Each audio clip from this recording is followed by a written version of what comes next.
SoundLine Audiobooks presents The Picture of Dorian Gray by Oscar Wilde. The Preface.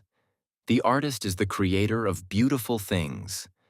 To reveal art and conceal the artist is art's aim.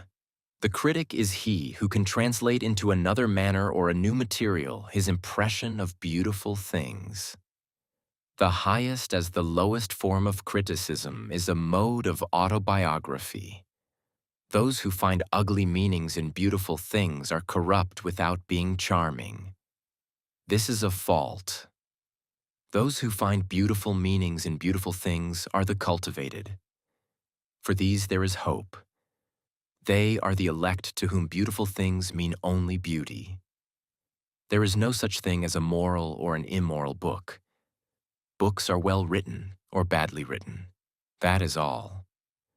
The 19th century dislike of realism is the rage of Caliban seeing his own face in a glass.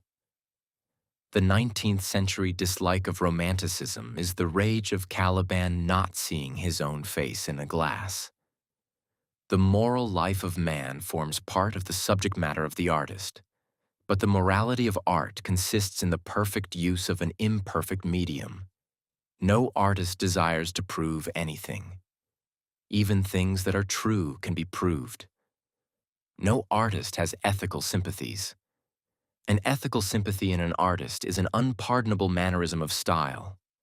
No artist is ever morbid. The artist can express everything. Thought and language are to the artist instruments of an art. Vice and virtue are to the artist materials for an art. From the point of view of form, the type of all the arts is the art of the musician. From the point of view of feeling, the actor's craft is the type. All art is at once surface and symbol. Those who go beneath the surface do so at their peril. Those who read the symbol do so at their peril. It is the spectator and not life that art really mirrors. Diversity of opinion about a work of art shows that the work is new, complex, and vital. When critics disagree, the artist is in accord with himself. We can forgive a man for making a useful thing as long as he does not admire it. The only excuse for making a useless thing is that one admires it intensely. All art is quite useless. Chapter 1. The studio was filled with the rich odor of roses, and when the light summer wind stirred amidst the trees of the garden, there came through the open door the heavy scent of the lilac, or the more delicate perfume of the pink flowering thorn. From the corner of the divan of Persian saddlebags on which he was lying, smoking, as was his custom, innumerable cigarettes, Lord Henry Wotton could just catch the gleam of the honey-sweet and honey-colored blossoms of a laburnum, whose tremulous branches seemed hardly able to bear the burden of a beauty so flame-like as theirs. And now and then the fantastic shadows of birds in flight flitted across the long tussore silk curtains that were stretched in front of the huge window, producing a kind of momentary Japanese effect, and making him think of these pallid, jade-faced painters of Tokyo, who, through the medium of an art that is necessarily immobile, seek to convey the sense of swiftness and motion. The sullen murmur of the bees shouldering their way through the long, unmown grass, or circling with monotonous insistence round the dusty gilt horns of the straggling woodbine, seemed to make the stillness more oppressive. The dim roar of London was like the bourdon note of a distant organ. In the center of the room, clamped to an upright easel, stood the full-length portrait of a young man of extraordinary personal beauty, and in front of it, some little distance away, was sitting the artist himself, Basil Hallward, whose sudden disappearance some years ago caused, at the time, such public excitement and gave rise to so many strange conjectures. As the painter looked at the gracious and comely form he had so skillfully mirrored in his art, a smile of pleasure passed across his face and seemed about to linger there. But he suddenly started up and, closing his eyes, placed his fingers upon the lids as though he sought to imprison within his brain some curious dream from which he feared he might awake. "It is your best work, Basil, the best thing you have ever done," said Lord Henry languidly. "You must certainly send it next year to the Grosvenor. The Academy is too large and too vulgar. Whenever I have gone there, there have been either so many people that I have not been able to see the pictures, which was dreadful, or so many pictures that I have not been able to see the people, which was worse. The Grosvenor is really the only place." "I don't think I shall send it anywhere," he answered, tossing his head back in that odd way that used to make his friends laugh at him at Oxford. "No, I won't send it anywhere."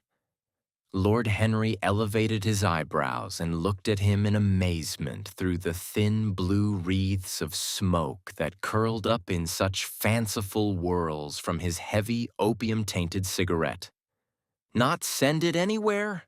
My dear fellow, why? Have you any reason? What odd chaps you painters are.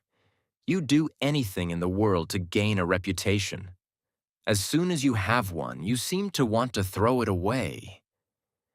It is silly of you, for there is only one thing in the world worse than being talked about, and that is not being talked about.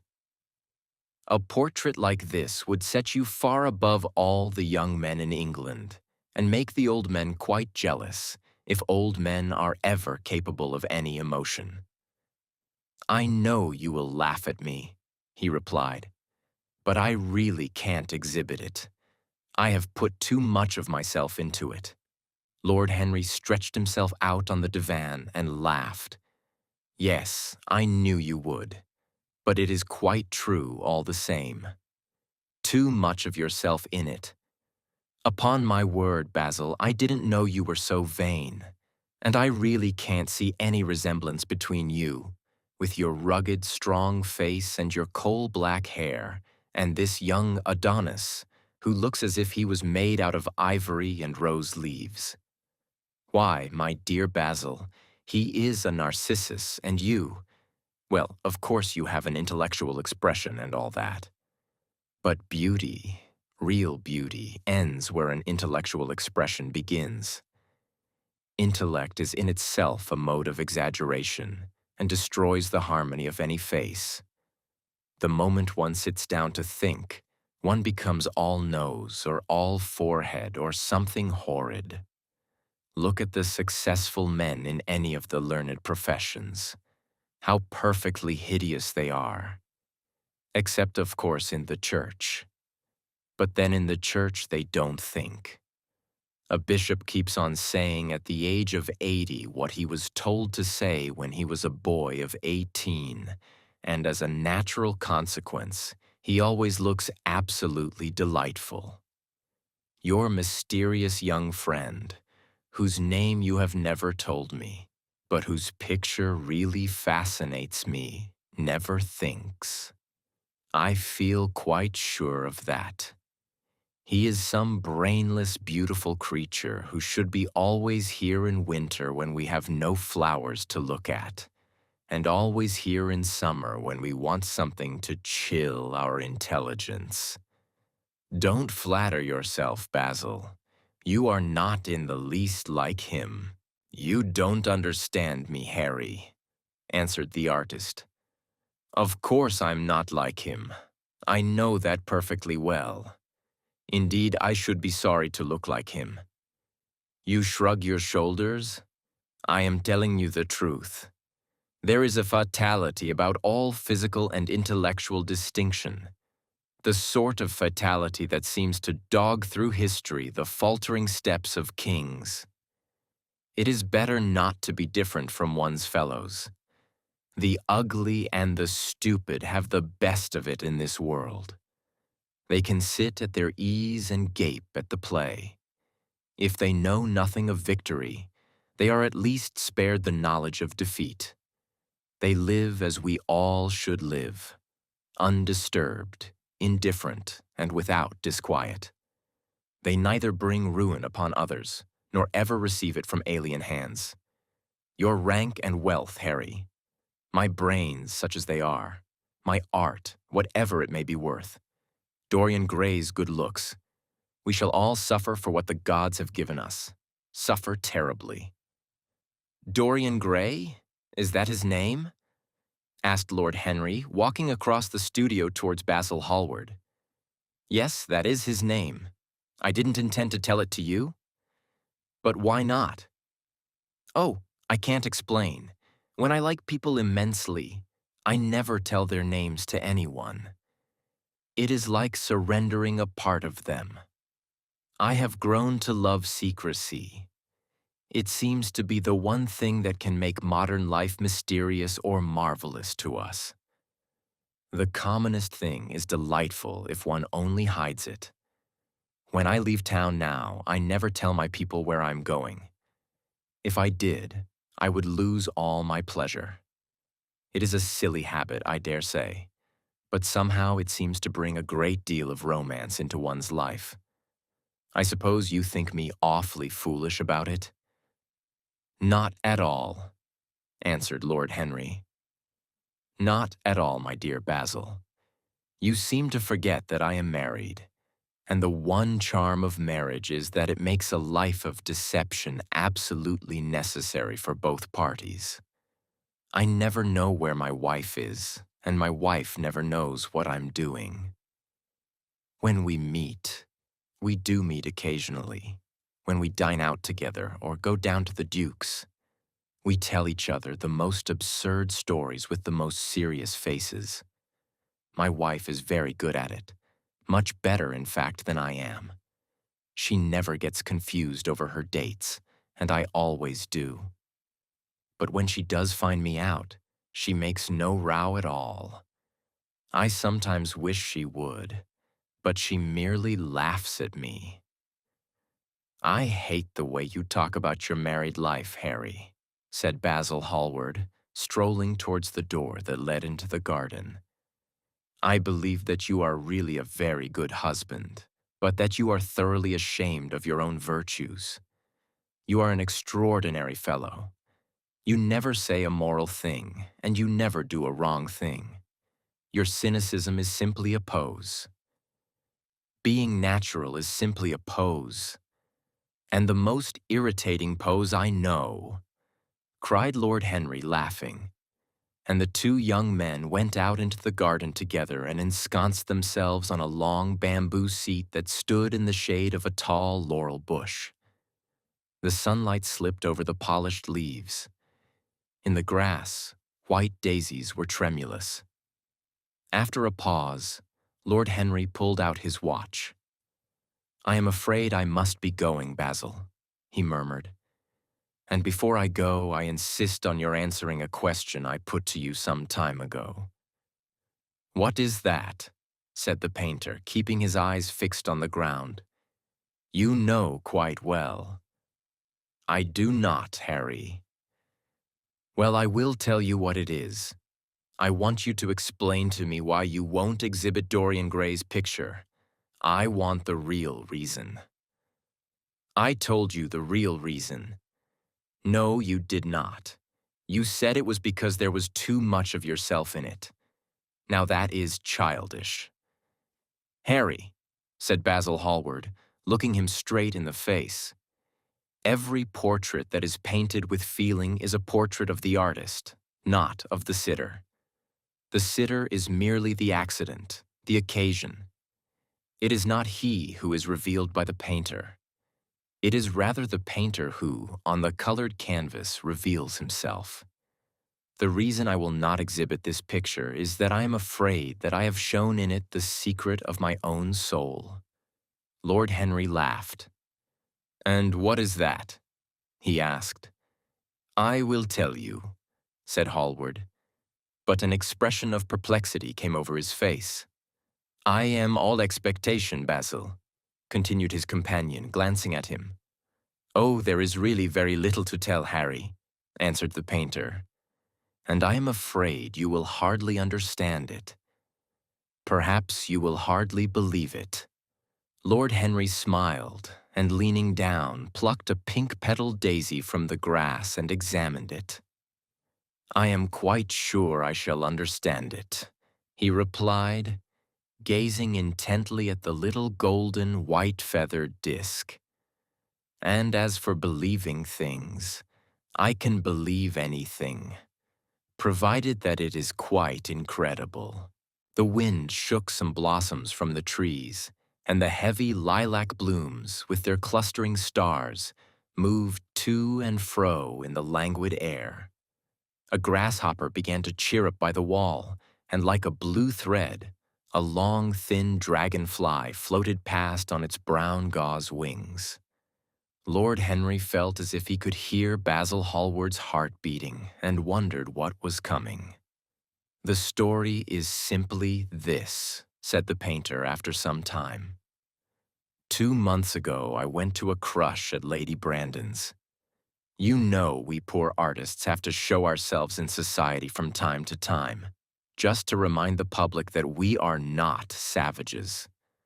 With an evening coat and a white tie, as you told me once, anybody, even a stockbroker, can gain a reputation for being civilized.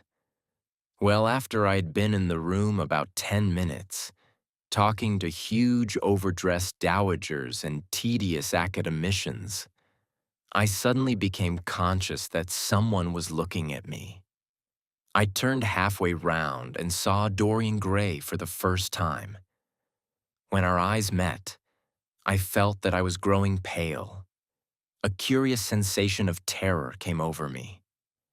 I knew that I had come face to face with someone whose mere personality was so fascinating that, if I allowed it to do so, it would absorb my whole nature, my whole soul, my very art itself.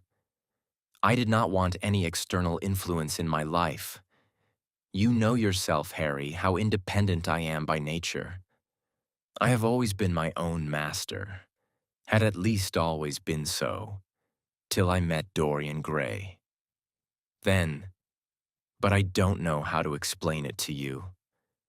Something seemed to tell me that I was on the verge of a terrible crisis in my life. I had a strange feeling that fate had in store for me exquisite joys and exquisite sorrows. I grew afraid and turned to quit the room. It was not conscience that made me do so. It was a sort of cowardice. I take no credit to myself for trying to escape. Conscience and cowardice are really the same things, Basil. Conscience is the trade name of the firm. That is all. I don't believe that, Harry, and I don't believe you do either. However, whatever was my motive, and it may have been pride, for I used to be very proud, I certainly struggled to the door. There, of course, I stumbled against Lady Brandon. "You are not going to run away so soon, Mr. Hallward?" she screamed out. You know her curiously shrill voice? "Yes, she is a peacock in everything but beauty," said Lord Henry, pulling the daisy to bits with his long, nervous fingers. "I could not get rid of her. She brought me up to royalties, and people with stars and garters, and elderly ladies with gigantic tiaras and parrot noses. She spoke of me as her dearest friend. I had only met her once before, but she took it into her head to lionize me. I believe some picture of mine had made a great success at the time, at least had been chattered about in the penny newspapers, which is the 19th century standard of immortality. Suddenly, I found myself face to face with the young man whose personality had so strangely stirred me. We were quite close, almost touching. Our eyes met again. It was reckless of me, but I asked Lady Brandon to introduce me to him. Perhaps it was not so reckless after all. It was simply inevitable. We would have spoken to each other without any introduction. I am sure of that. Dorian told me so afterwards. He too felt that we were destined to know each other. And how did Lady Brandon describe this wonderful young man? Asked his companion. I know she goes in for giving a rapid précis of all her guests.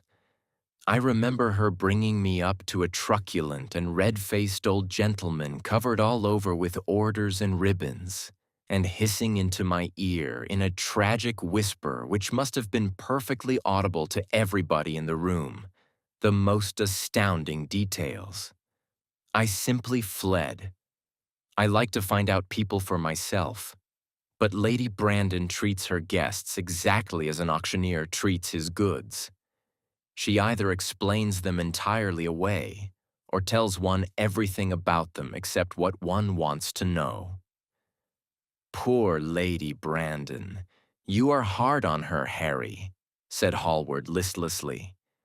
My dear fellow, she tried to found a salon and only succeeded in opening a restaurant. How could I admire her? But tell me, what did she say about Mr. Dorian Gray? Oh, something like, charming boy, poor dear mother and I absolutely inseparable. Quite forget what he does. Afraid he doesn't do anything. Oh yes, plays the piano. Or is it the violin, dear Mr. Gray? Neither of us could help laughing, and we became friends at once.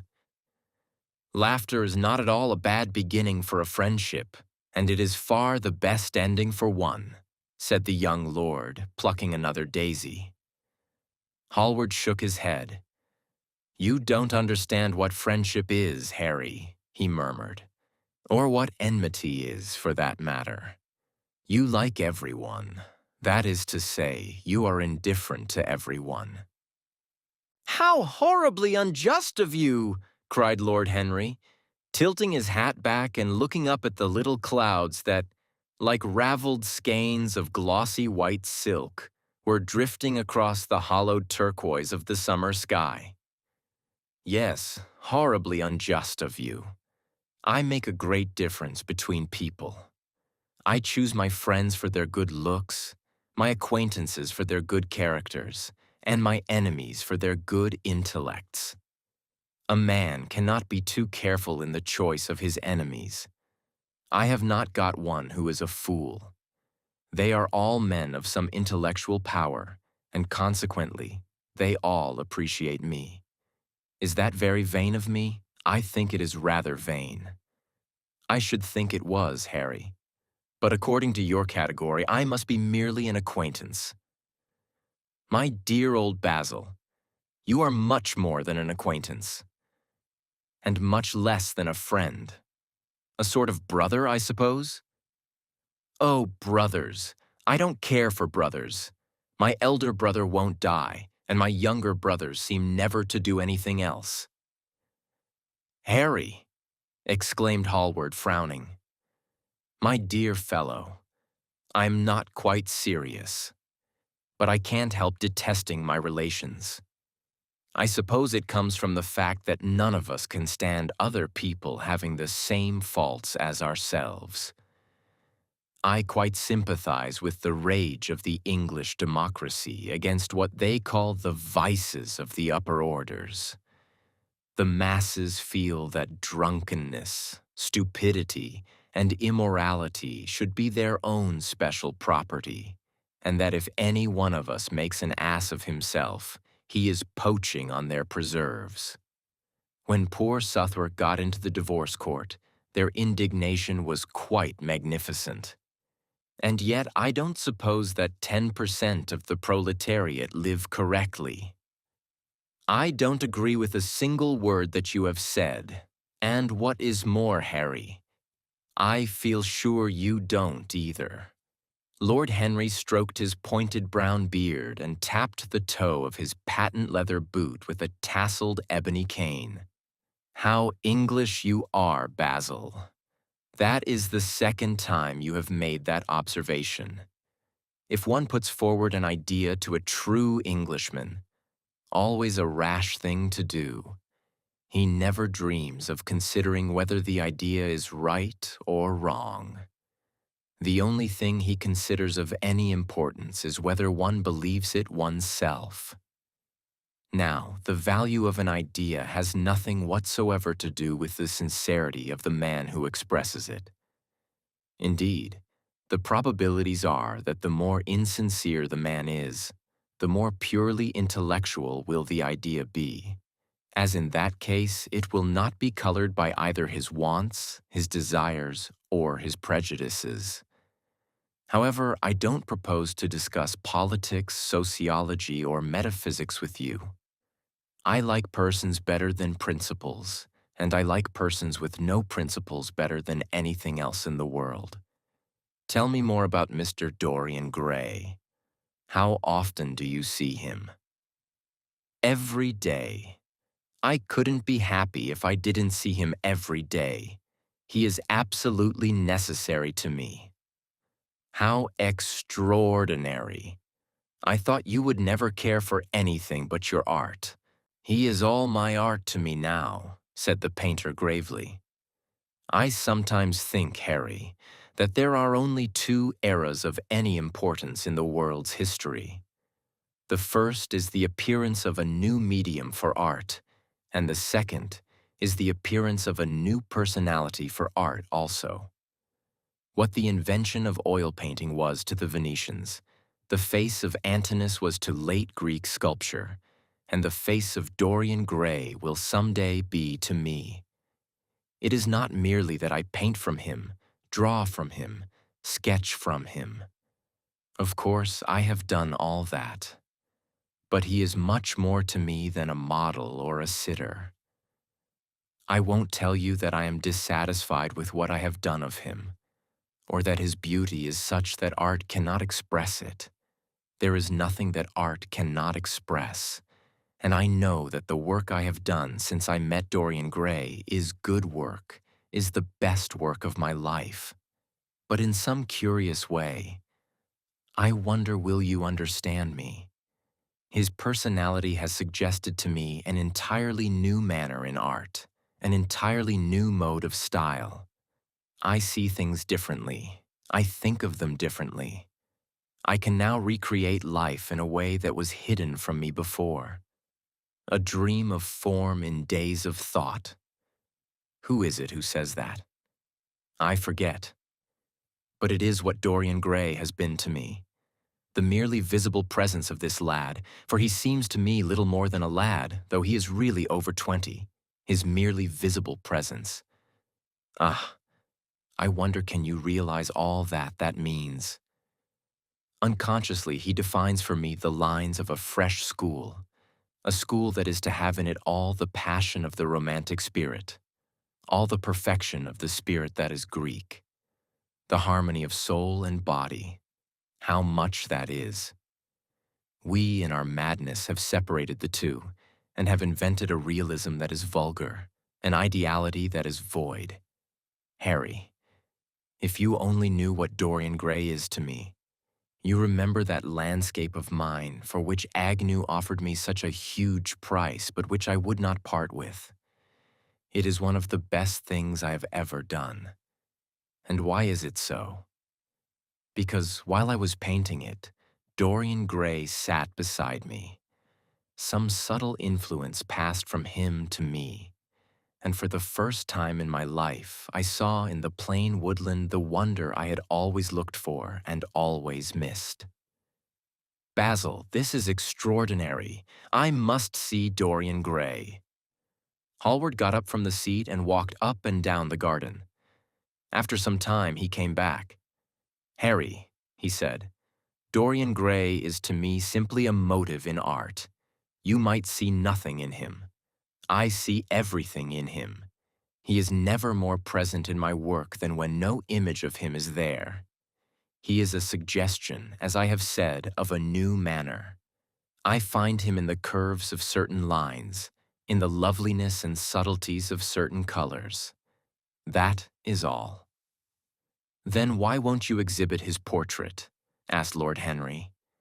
Because without intending it, I have put into it some expression of all this curious artistic idolatry, of which, of course, I have never cared to speak to him.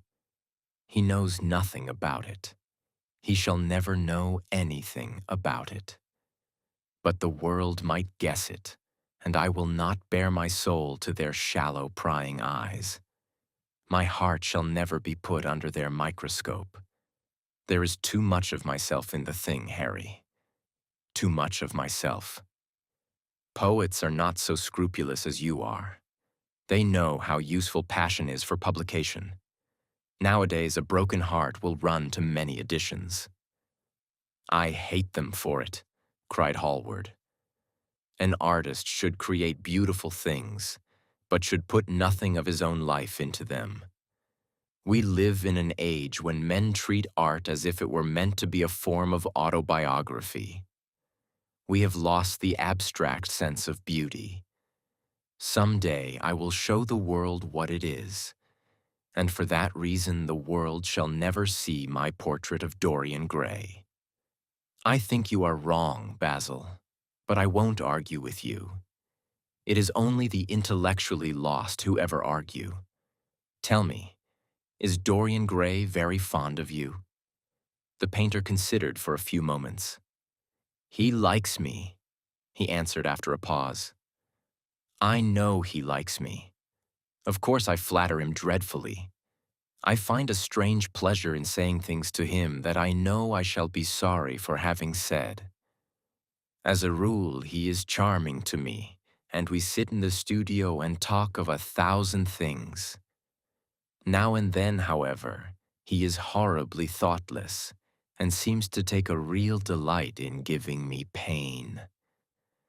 Then I feel, Harry, that I have given away my whole soul to someone who treats it as if it were a flower to put in his coat, a bit of decoration to charm his vanity, an ornament for a summer's day. Days in summer, Basil, are apt to linger, murmured Lord Henry. Perhaps you will tire sooner than he will.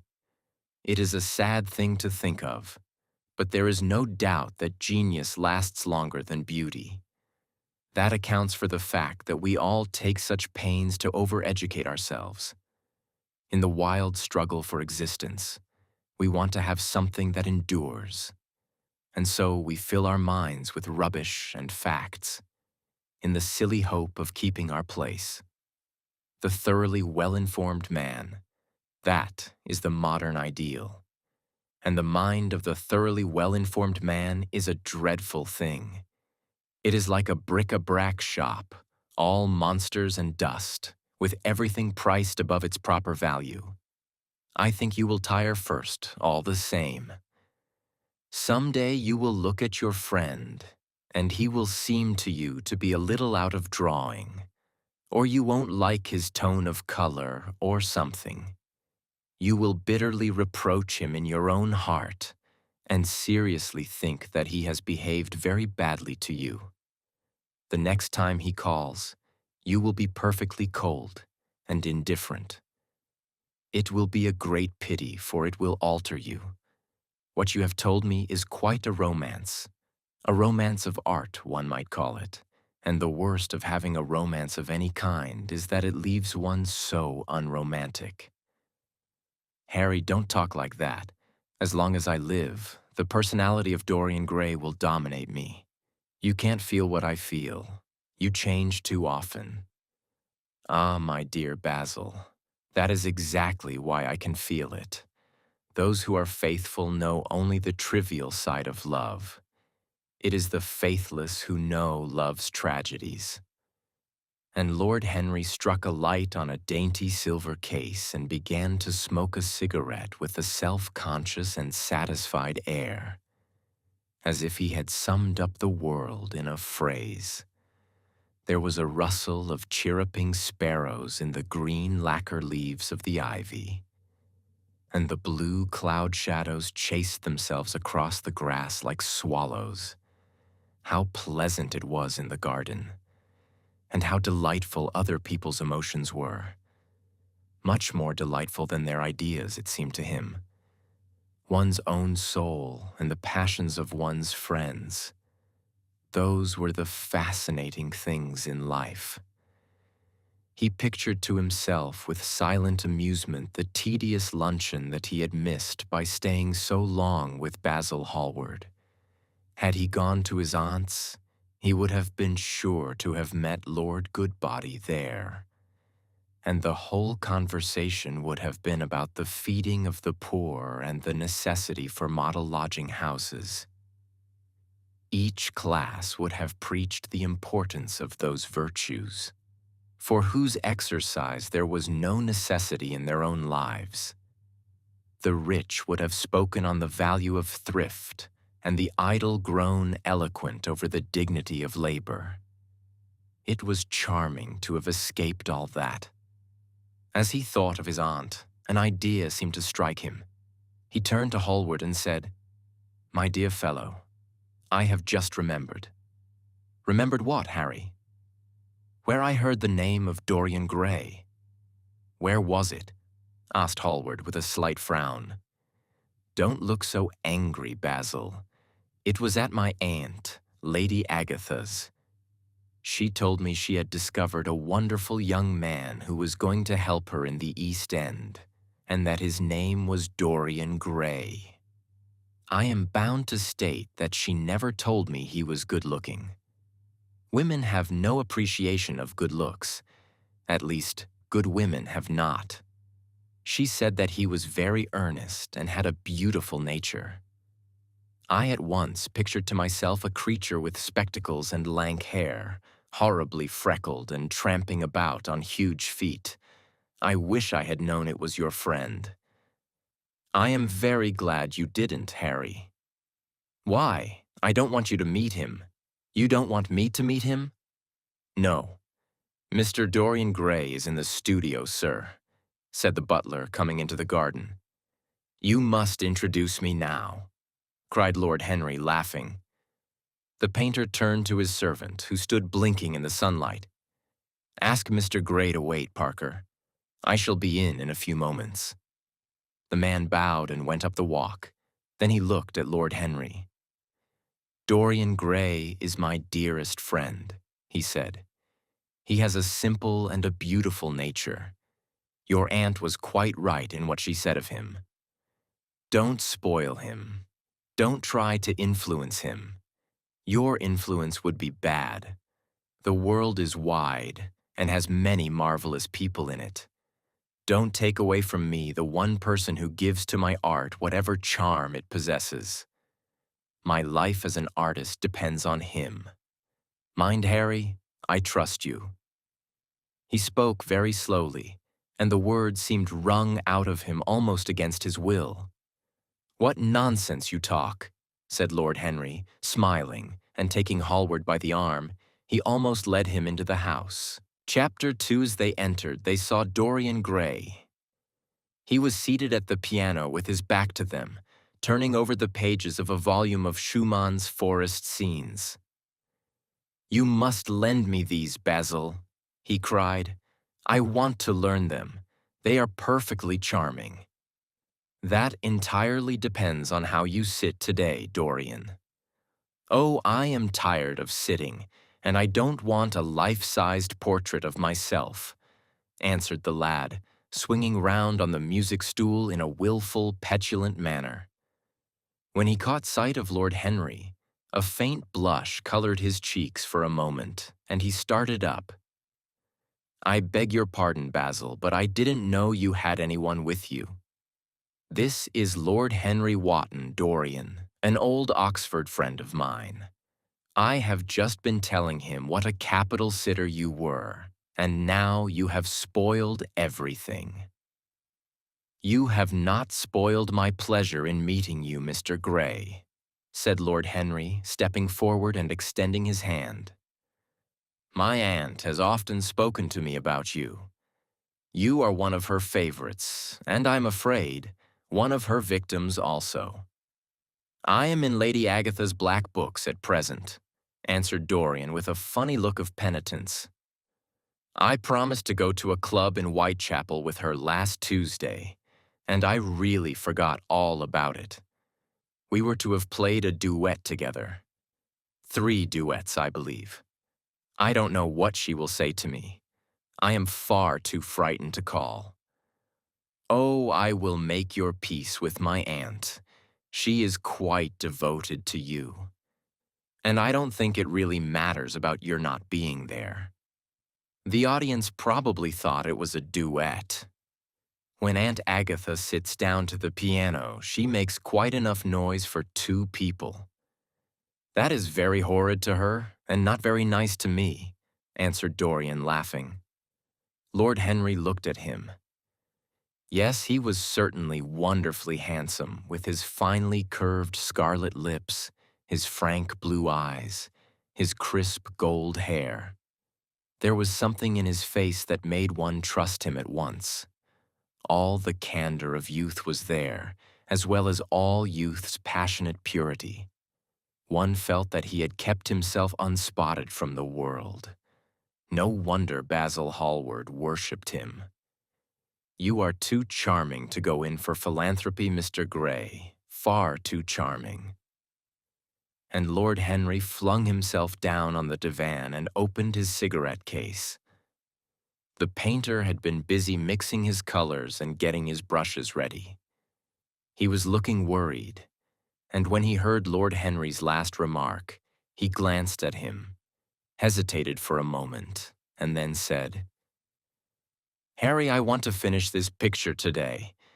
Would you think it awfully rude of me if I asked you to go away?" Lord Henry smiled and looked at Dorian Gray. "Am I to go, Mr. Gray?" he asked. "Oh, please don't, Lord Henry. I see that Basil is in one of his sulky moods, and I can't bear him when he sulks. Besides, I want you to tell me why I should not go in for philanthropy." "I don't know that I shall tell you that, Mr. Gray. It is so tedious a subject that one would have to talk seriously about it. But I certainly shall not run away now that you have asked me to stop.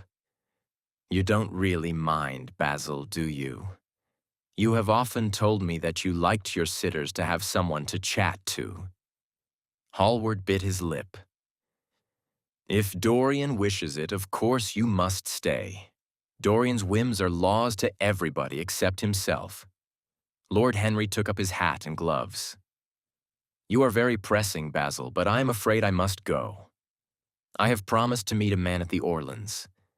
Goodbye, Mr. Gray. Come and see me some afternoon in Curzon Street. I am nearly always at home at 5 o'clock. Write to me when you are coming. I should be sorry to miss you." "Basil," cried Dorian Gray. "If Lord Henry Wotton goes, I shall go too. You never open your lips while you are painting, and it is horribly dull standing on a platform and trying to look pleasant. Ask him to stay. I insist upon it." "Stay, Harry, to oblige Dorian and to oblige me," said Hallward, gazing intently at his picture. "It is quite true. I never talk when I am working, and never listen either, and it must be dreadfully tedious for my unfortunate sitters. I beg you to stay." "But what about my man at the Orleans?" The painter laughed. "I don't think there will be any difficulty about that. Sit down again, Harry. And now, Dorian, get up on the platform and don't move about too much or pay any attention to what Lord Henry says. He has a very bad influence over all his friends, with the single exception of myself." Dorian Gray stepped up on the dais with the air of a young Greek martyr, and made a little moue of discontent to Lord Henry, to whom he had rather taken a fancy. He was so unlike Basil. They made a delightful contrast, and he had such a beautiful voice. After a few moments he said to him, "Have you really a very bad influence, Lord Henry? As bad as Basil says?"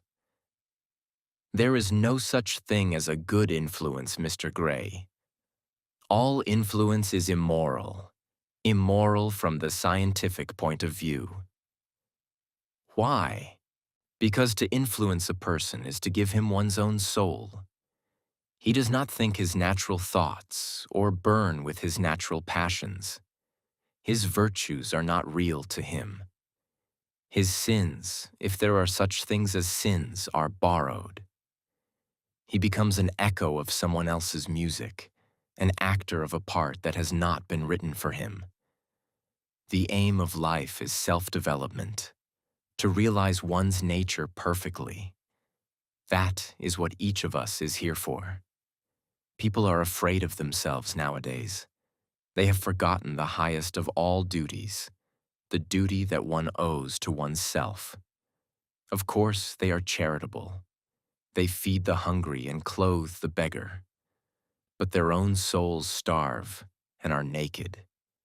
Courage has gone out of our race. Perhaps we never really had it. The terror of society, which is the basis of morals, the terror of God, which is the secret of religion. These are the two things that govern us. And yet, just turn your head a little more to the right, Dorian. Like a good boy, said the painter, deep in his work and conscious only that a look had come into the lad's face that he had never seen there before.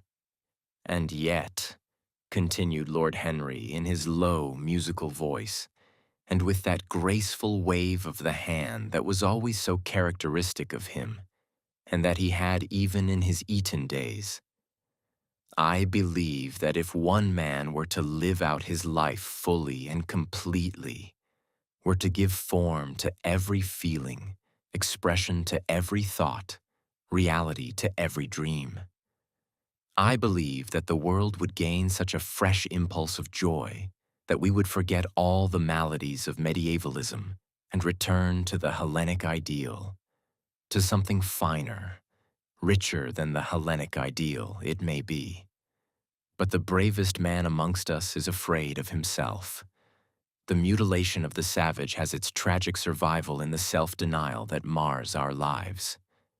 We are punished for our refusals. Every impulse that we strive to strangle broods in the mind and poisons us. The body sins once, and has done with its sin, for action is a mode of purification. Nothing remains then but the recollection of a pleasure, or the luxury of a regret. The only way to get rid of a temptation is to yield to it. Resist it, and your soul grows sick with longing for the things it has forbidden to itself, with desire for what its monstrous laws have made monstrous and unlawful. It has been said that the great events of the world take place in the brain. It is in the brain, and the brain only, that the great sins of the world take place also. You, Mr. Gray, you yourself, with your rose-red youth and your rose-white boyhood, you have had passions that have made you afraid, thoughts that have filled you with terror, daydreams and sleeping dreams whose mere memory might stain your cheek with shame. Stop, faltered Dorian Gray. Stop, you bewilder me. I don't know what to say. There is some answer to you, but I cannot find it. Don't speak, let me think. Or rather, let me try not to think. For nearly 10 minutes he stood there, motionless, with parted lips and eyes strangely bright. He was dimly conscious that entirely fresh influences were at work within him. Yet they seemed to him to have come really from himself. The few words that Basil's friend had said to him, words spoken by chance, no doubt, and with willful paradox in them, had touched some secret chord that had never been touched before, but that he felt was now vibrating and throbbing to curious pulses. Music had stirred him like that. Music had troubled him many times. But music was not articulate. It was not a new world, but rather another chaos that it created in us. Words, mere words, how terrible they were, how clear and vivid and cruel. One could not escape from them. And yet what a subtle magic there was in them. They seemed to be able to give a plastic form to formless things and to have a music of their own as sweet as that of viol or of lute. Mere words. Was there anything so real as words? Yes, there had been things in his boyhood that he had not understood. He understood them now. Life suddenly became fiery-colored to him. It seemed to him that he had been walking in fire. Why had he not known it? With his subtle smile, Lord Henry watched him. He knew the precise psychological moment when to say nothing. He felt intensely interested. He was amazed at the sudden impression that his words had produced, and remembering a book that he had read when he was 16, a book which had revealed to him much that he had not known before. He wondered whether Dorian Gray was passing through a similar experience. He had merely shot an arrow into the air. Had it hit the mark? How fascinating the lad was. Hallward painted away with that marvelous bold touch of his, that had the true refinement and perfect delicacy that in art, at any rate, comes only from strength. He was unconscious of the silence, because to influence a person is to give him one's own soul. He does not think his natural thoughts or burn with his natural passions. His virtues are not real to him. His sins, if there are such things as sins, are borrowed. He becomes an echo of someone else's music, an actor of a part that has not been written for him. The aim of life is self-development, to realize one's nature perfectly. That is what each of us is here for. People are afraid of themselves nowadays. They have forgotten the highest of all duties, the duty that one owes to oneself. Of course, they are charitable. They feed the hungry and clothe the beggar. But their own souls starve and are naked. Courage has gone out of our race.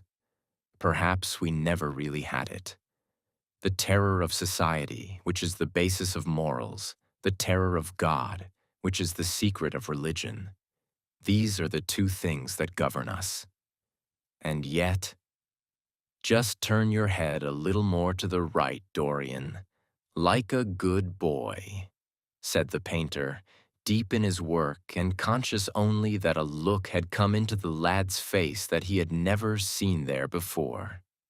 And yet, continued Lord Henry in his low, musical voice, and with that graceful wave of the hand that was always so characteristic of him, and that he had even in his Eton days, I believe that if one man were to live out his life fully and completely, were to give form to every feeling, expression to every thought, reality to every dream, I believe that the world would gain such a fresh impulse of joy that we would forget all the maladies of medievalism and return to the Hellenic ideal, to something finer, richer than the Hellenic ideal, it may be. But the bravest man amongst us is afraid of himself. The mutilation of the savage has its tragic survival in the self-denial that mars our lives. We are punished for our refusals. Every impulse that we strive to strangle broods in the mind and poisons us. The body sins once, and has done with its sin, for action is a mode of purification.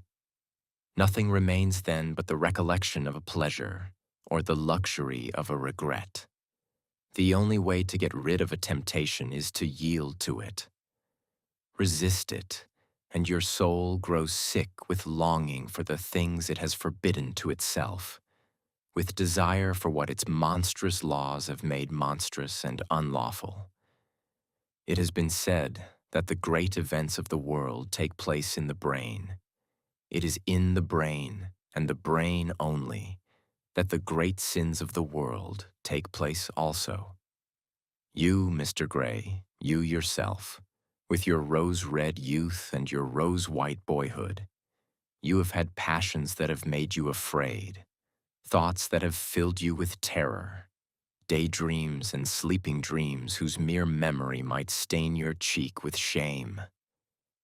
"Stop," faltered Dorian Gray. "Stop. You bewilder me. I don't know what to say. There is some answer to you, but I cannot find it.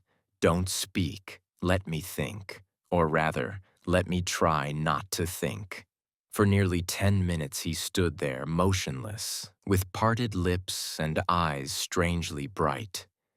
He was dimly conscious that entirely fresh influences were at work within him. Yet they seemed to him to have come really from himself.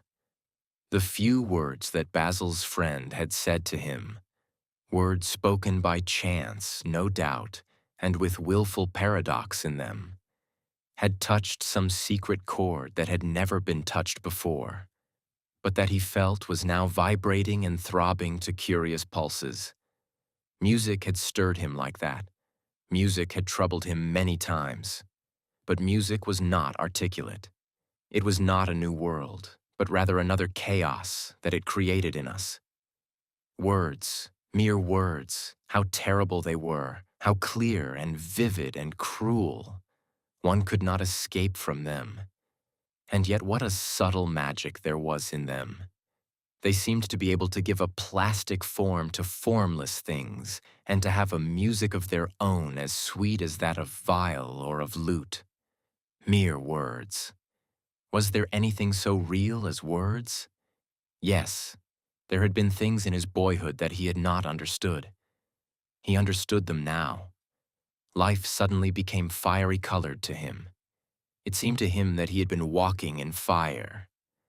Why had he not known it? With his subtle smile, Lord Henry watched him. He knew the precise psychological moment when to say nothing. He felt intensely interested. He was amazed at the sudden impression that his words had produced, and remembering a book that he had read when he was 16, a book which had revealed to him much that he had not known before, he wondered whether Dorian Gray was passing through a similar experience. He had merely shot an arrow into the air. Had it hit the mark? How fascinating the lad was. Hallward painted away with that marvelous bold touch of his, that had the true refinement and perfect delicacy that in art, at any rate, comes only from strength. He was unconscious of the silence. No, you don't feel it now. Someday, when you are old and wrinkled and ugly, when thought has seared your forehead with its lines, and passion branded your lips with its hideous fires, you will feel it. You will feel it terribly.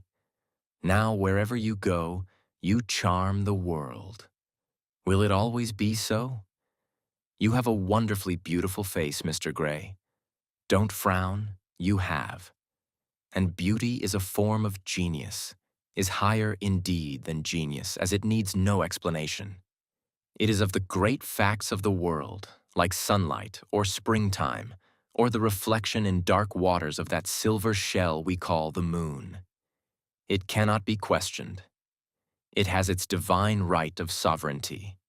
It makes princes of those who have it. You smile? Ah, when you have lost it, you won't smile. People say sometimes that beauty is only superficial. That may be so, but at least it is not so superficial as thought is. To me, beauty is the wonder of wonders. It is only shallow people who do not judge by appearances. The true mystery of the world is the visible, not the invisible. Yes, Mr. Gray, the gods have been good to you. But what the gods give, they quickly take away. You have only a few years in which to live really, perfectly, and fully. When your youth goes, your beauty will go with it, and then you will suddenly discover that there are no triumphs left for you, or have to content yourself with those mean triumphs that the memory of your past will make more bitter than defeats. Every month as it wanes brings you nearer to something dreadful. Time is jealous of you, and wars against your lilies and your roses. You will become sallow and hollow-cheeked and dull-eyed. You will suffer horribly. Ah, realize your youth while you have it. Don't squander the gold of your days, listening to the tedious, trying to improve the hopeless failure, or giving away your life to the ignorant, the common, and the vulgar. These are the sickly aims, the false ideals of our age. Live. Live the wonderful life that is in you. Let nothing be lost upon you. Be always searching for new sensations. Be afraid of nothing. A new hedonism, that is what our century wants. You might be its visible symbol. With your personality, there is nothing you could not do. The world belongs to you for a season. The moment I met you, I saw that you were quite unconscious of what you really are, of what you really might be. There was so much in you that charmed me that I felt I must tell you something about yourself. I thought how tragic it would be if you were wasted, for there is such a little time that your youth will last, such a little time. The common hill flowers wither, but they blossom again. The laburnum will be as yellow next June as it is now. In a month, there will be purple stars on the clematis, and year after year, the green night of its leaves will hold its purple stars. But we never get back our youth. The pulse of joy that beats in us at 20 becomes sluggish. Our limbs fail. Our senses rot. We degenerate into hideous puppets, haunted by the memory of the passions of which we were too much afraid, and the exquisite temptations that we had not the courage to yield to. Youth. Youth. There is absolutely nothing in the world but youth. Dorian Gray listened, open-eyed and wondering. The spray of lilac fell from his hand upon the gravel. A furry bee came and buzzed round it for a moment. Then it began to scramble all over the oval stellated globe of the tiny blossoms. He watched it with that strange interest in trivial things that we try to develop when things of high import make us afraid, or when we are stirred by some new emotion for which we cannot find expression, or when some thought that terrifies us lays sudden siege to the brain and calls on us to yield. After a time, the bee flew away. He saw it creeping into the stained trumpet of a Tyrian convolvulus. The flower seemed to quiver and then swayed gently to and fro. Suddenly the painter appeared at the door of the studio and made staccato signs for them to come in. They turned to each other and smiled. "I am waiting," he cried. "Do come in. The light is quite perfect and you can bring your drinks." They rose up and sauntered down the walk together. 2 green and white butterflies fluttered past them, and in the pear tree at the corner of the garden a thrush began to sing. "You are glad you have met me, Mr. Gray," said Lord Henry, looking at him.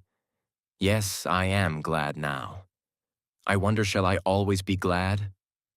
Always. That is a dreadful word. It makes me shudder when I hear it. Women are so fond of using it. They spoil every romance by trying to make it last forever.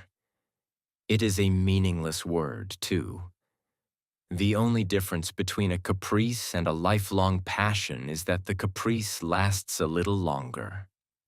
As they entered the studio, Dorian Gray put his hand upon Lord Henry's arm.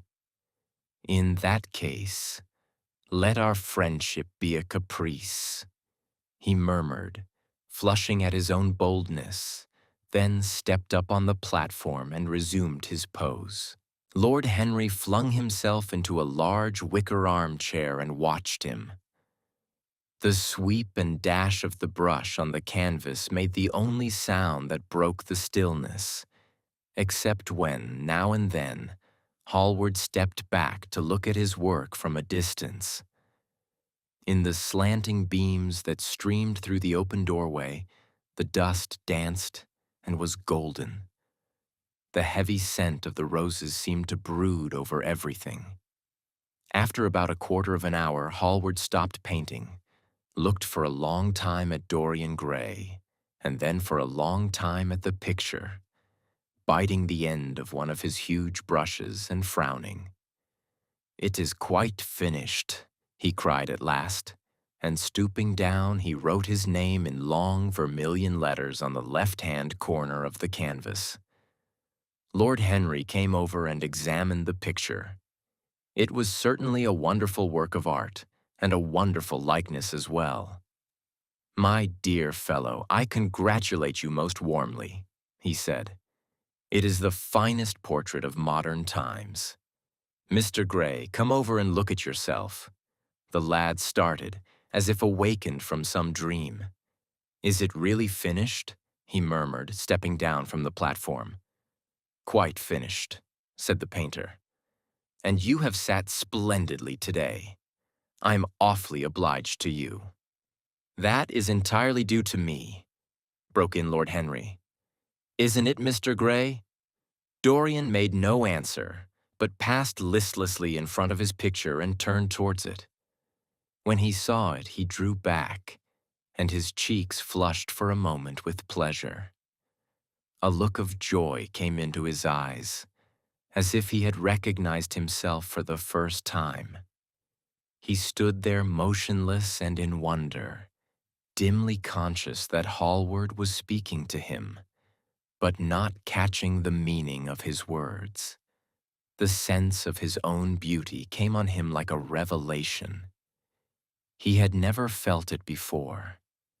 Basil Hallward's compliments had seemed to him to be merely the charming exaggeration of friendship. He had listened to them, laughed at them, forgotten them. They had not influenced his nature. Then had come Lord Henry Wotton with his strange panegyric on youth, his terrible warning of its brevity. That had stirred him at the time, and now, as he stood gazing at the shadow of his own loveliness, the full reality of the description flashed across him. Yes, there would be a day when his face would be wrinkled and wizen, his eyes dim and colorless, the grace of his figure broken and deformed. The scarlet would pass away from his lips and the gold steal from his hair. The life that was to make his soul would mar his body. He would become dreadful, hideous, and uncouth.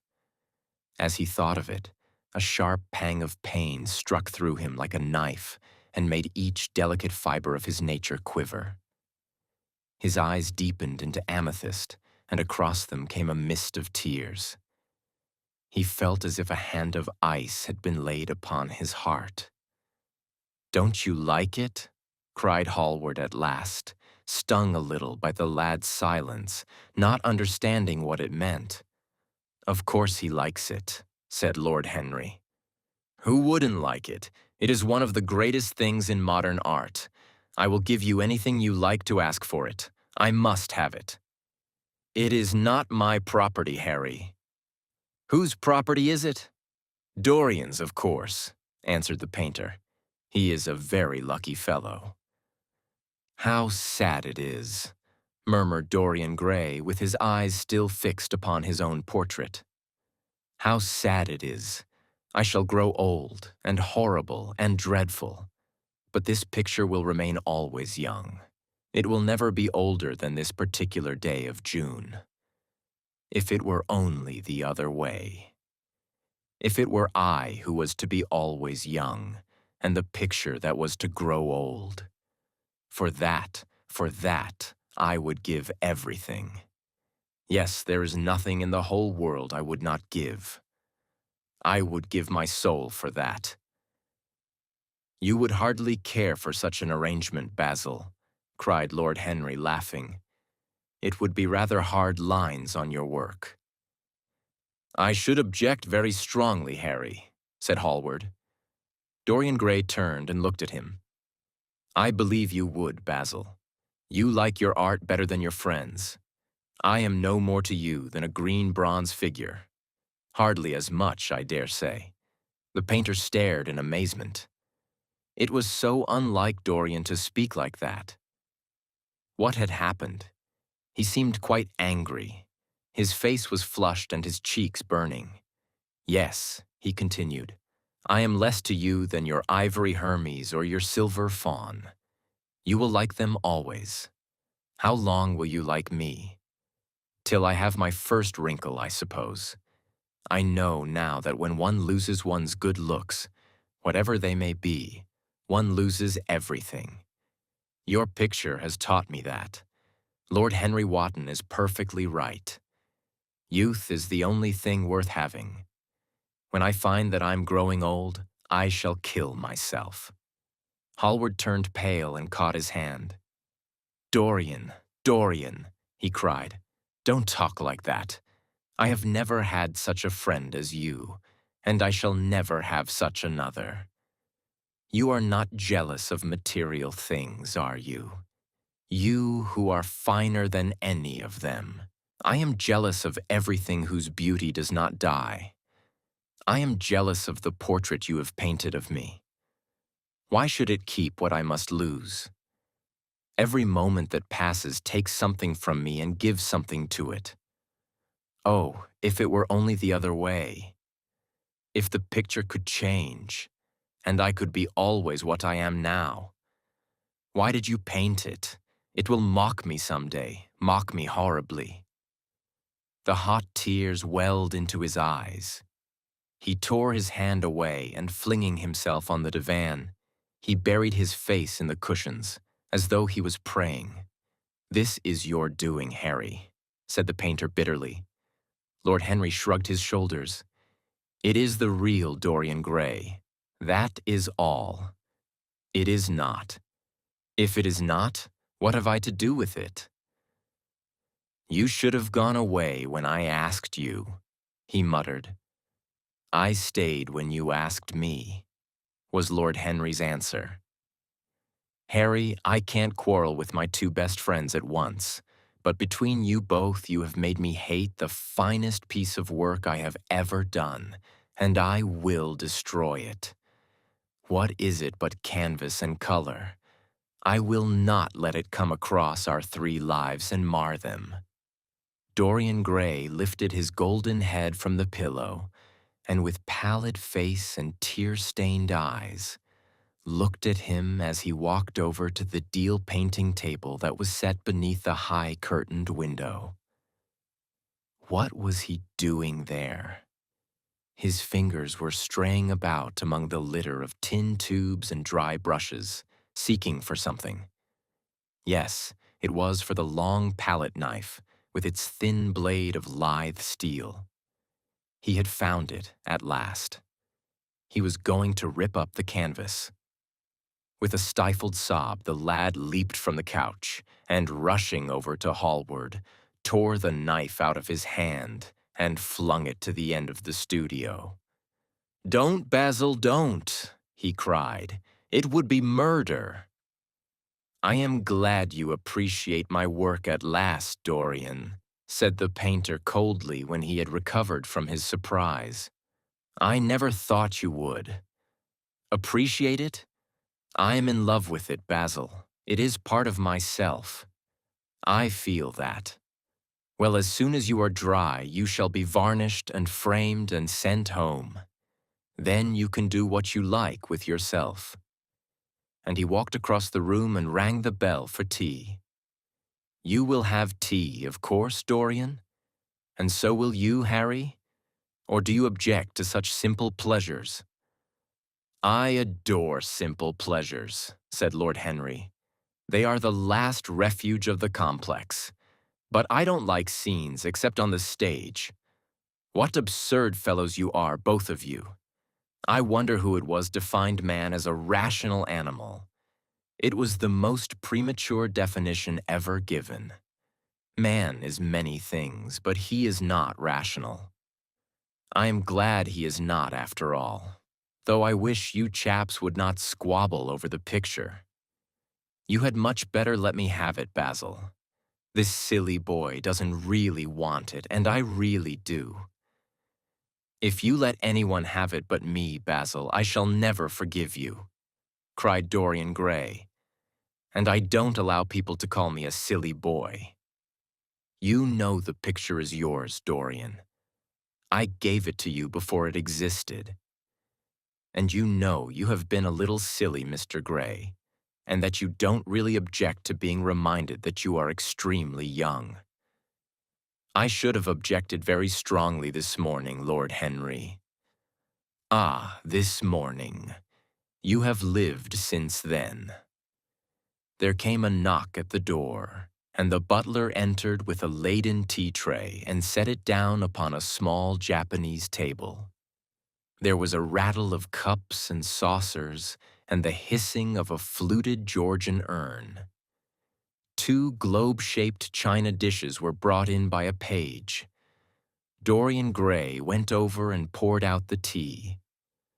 The 2 men sauntered languidly to the table and examined what was under the covers. "Let us go to the theater tonight," said Lord Henry. "There is sure to be something on somewhere. I have promised to dine at White's, but it is only with an old friend, so I can send him a wire to say that I am ill, or that I am prevented from coming in consequence of a subsequent engagement. I think that would be a rather nice excuse. It would have all the surprise of candor. It is such a bore putting on one's dress clothes," muttered Hallward. "And when one has them on, they are so horrid." "Yes," answered Lord Henry dreamily. "The costume of the 19th century is detestable. It is so somber, so depressing. Sin is the only real color element left in modern life." "You really must not say things like that before Dorian, Harry." "Before which Dorian? The one who is pouring out tea for us, or the one in the picture?" "Before either." "I should like to come to the theater with you, Lord Henry," said the lad. "Then you shall come. And you will come too, Basil, won't you?" "I can't, really. I would sooner not. I have a lot of work to do." "Well then, you and I will go alone, Mr. Gray." "I should like that awfully." The painter bit his lip and walked over, cup in hand, to the picture. "I shall stay with the real Dorian," he said sadly. "Is it the real Dorian?"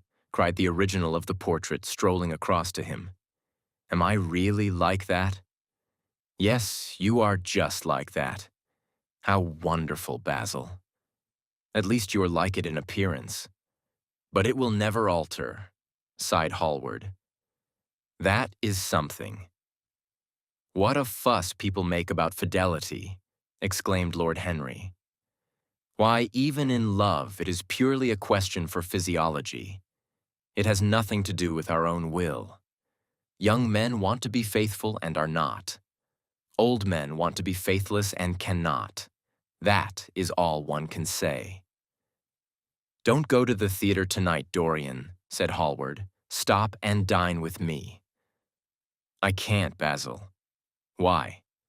"Because I have promised Lord Henry Wotton to go with him. He won't like you the better for keeping your promises. He always breaks his own. I beg you not to go." Dorian Gray laughed and shook his head. "I entreat you." The lad hesitated and looked over at Lord Henry, who was watching them from the tea table with an amused smile. "I must go, Basil," he answered. "Very well," said Hallward, and he went over and laid down his cup on the tray. "It is rather late, and as you have to dress, you had better lose no time. Goodbye, Harry. Goodbye, Dorian. Come and see me soon. Come tomorrow." "Certainly." "You won't forget?" "No, of course not," cried Dorian. "And, Harry—" "Yes, Basil? Remember what I asked you when we were in the garden this morning? I have forgotten it. I trust you." "I wish I could trust myself," said Lord Henry, laughing. "Come, Mr. Gray, my hansom is outside, and I can drop you at your own place. Goodbye, Basil. It has been a most interesting afternoon." As the door closed behind them, The painter flung himself down on a sofa, and a look of pain came into his face. Chapter 3. At 12:30 next day, Lord Henry Wotton strolled from Curzon Street over to the Albany to call on his uncle, Lord Fermor, a genial if somewhat rough-mannered old bachelor, whom the outside world called selfish because it derived no particular benefit from him, but who was considered generous by society as he fed the people who amused him. His father had been our ambassador at Madrid when Isabella was young and prime unthought of, but had retired from the diplomatic service in a capricious moment of annoyance on not being offered the embassy at Paris, a post to which he considered that he was fully entitled by reason of his birth, his indolence, the good English of his dispatches, and his inordinate passion for pleasure. The son, who had been his father's secretary, had resigned along with his chief, somewhat foolishly as was thought at the time, and on succeeding some months later to the title, had set himself to the serious study of the great aristocratic art of doing absolutely nothing. He had 2 large town houses, but preferred to live in chambers as it was less trouble, and took most of his meals at his club. He paid some attention to the management of his collieries in the Midland counties, excusing himself for this taint of industry on the ground that the one advantage of having coal was that it enabled a gentleman to afford the decency of burning wood on his own hearth. In politics, he was a Tory, except when the Tories were in office, during which period he roundly abused them for being a pack of radicals. He was a hero to his valet, who bullied him, and a terror to most of his relations, whom he bullied in turn. Only England could have produced him, and he always said that the country was going to the dogs. His principles were out of date, but there was a good deal to be said for his prejudices. When Lord Henry entered the room, he found his uncle sitting in a rough shooting coat, smoking a cheroot and grumbling over the Times. "Well, Harry," said the old gentleman, "what brings you out so early? I thought you dandies never got up till 2 and were not visible till 5. Pure family affection, I assure you, Uncle George. I want to get something out of you." "Money, I suppose," said Lord Fermor, making a wry face. "Well, sit down and tell me all about it. Young people nowadays imagine that money is everything." "Yes," murmured Lord Henry, settling his buttonhole in his coat. "And when they grow older, they know it. But I don't want money. It is only people who pay their bills who want that, Uncle George, and I never pay mine. Credit is the capital of a younger son, and one lives charmingly upon it.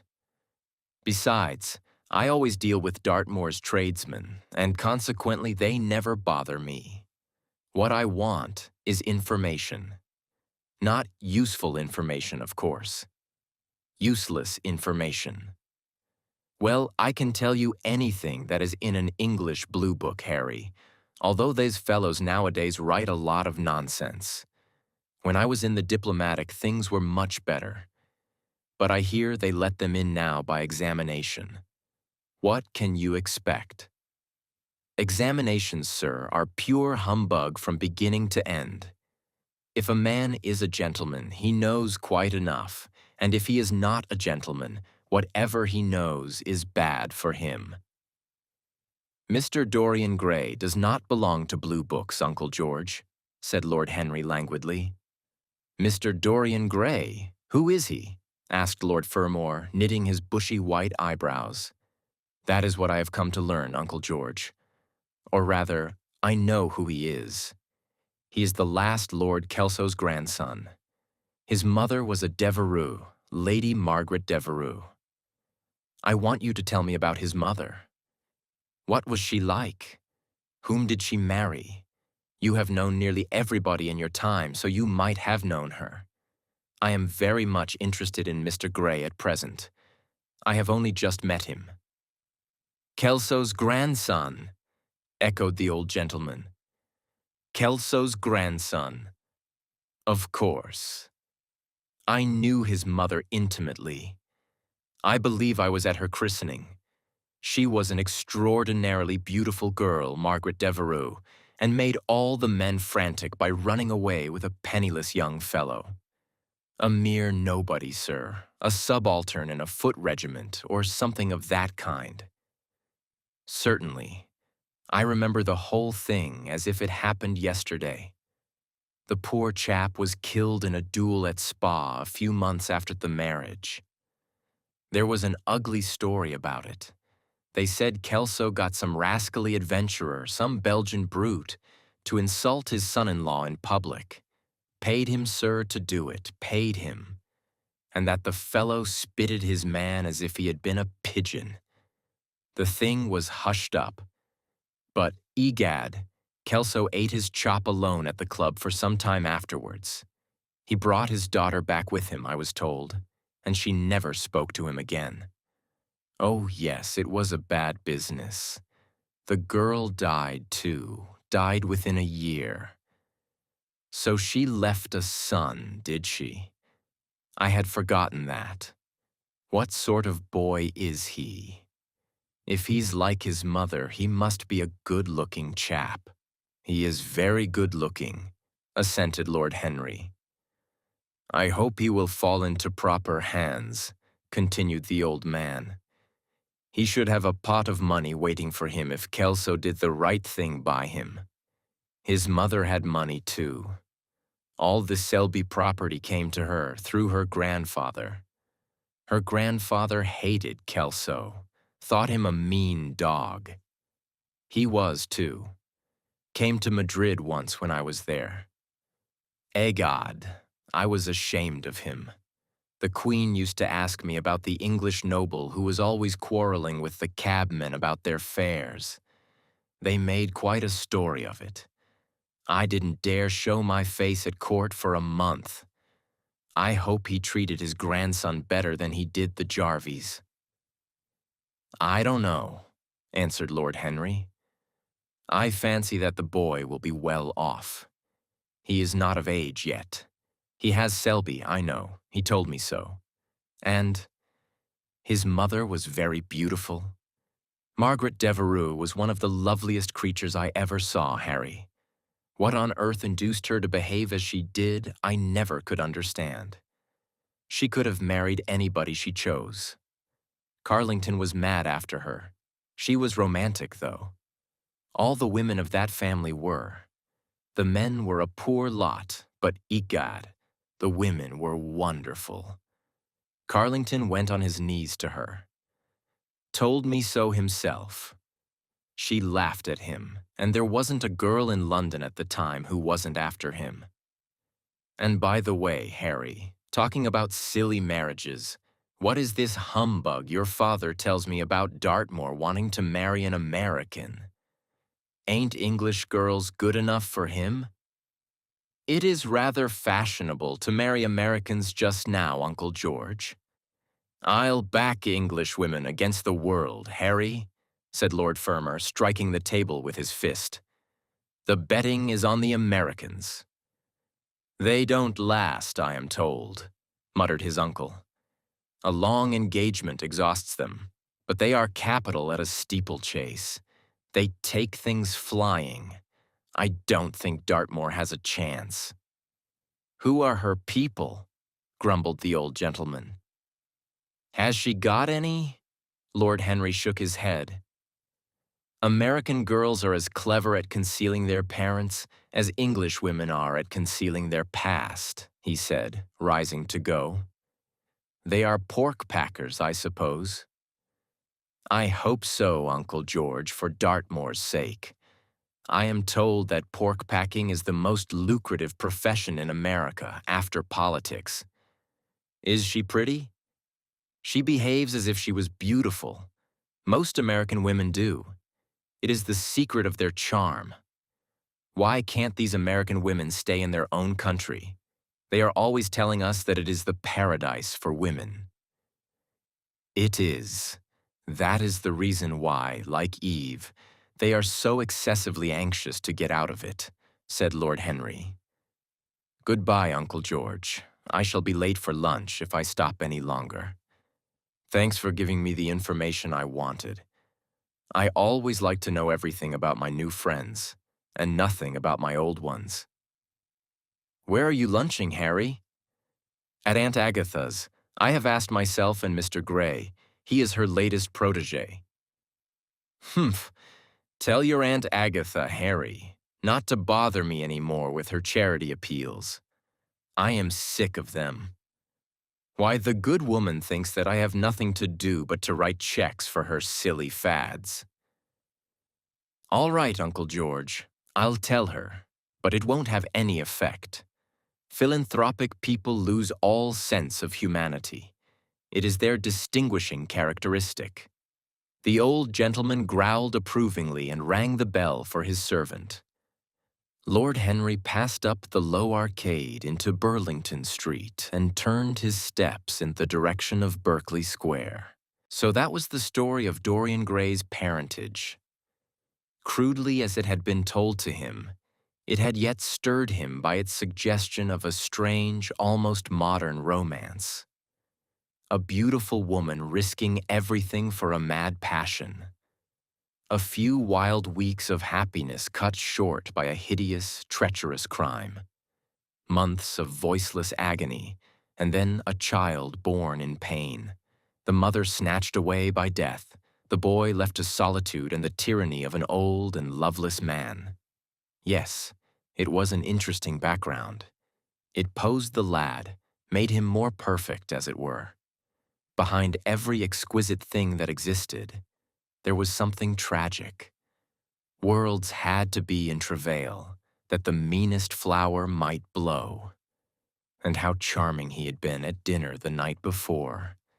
As with startled eyes and lips parted in frightened pleasure he had sat opposite to him at the club, the red candle shade staining to a richer rose the wakening wonder of his face. Talking to him was like playing upon an exquisite violin. He answered to every touch and thrill of the bow. There was something terribly enthralling in the exercise of influence. No other activity was like it. To project one's soul into some gracious form and let it tarry there for a moment. To hear one's own intellectual views echoed back to one with all the added music of passion and youth. To convey one's temperament into another, as though it were a subtle fluid or a strange perfume. There was a real joy in that. Perhaps the most satisfying joy left to us in an age so limited and vulgar as our own, an age grossly carnal in its pleasures and grossly common in its aims. He was a marvelous type, too, this lad, whom by so curious a chance he had met in Basil's studio, or could be fashioned into a marvelous type at any rate. Grace was his, and the white purity of boyhood, and beauty such as old Greek marbles kept for us.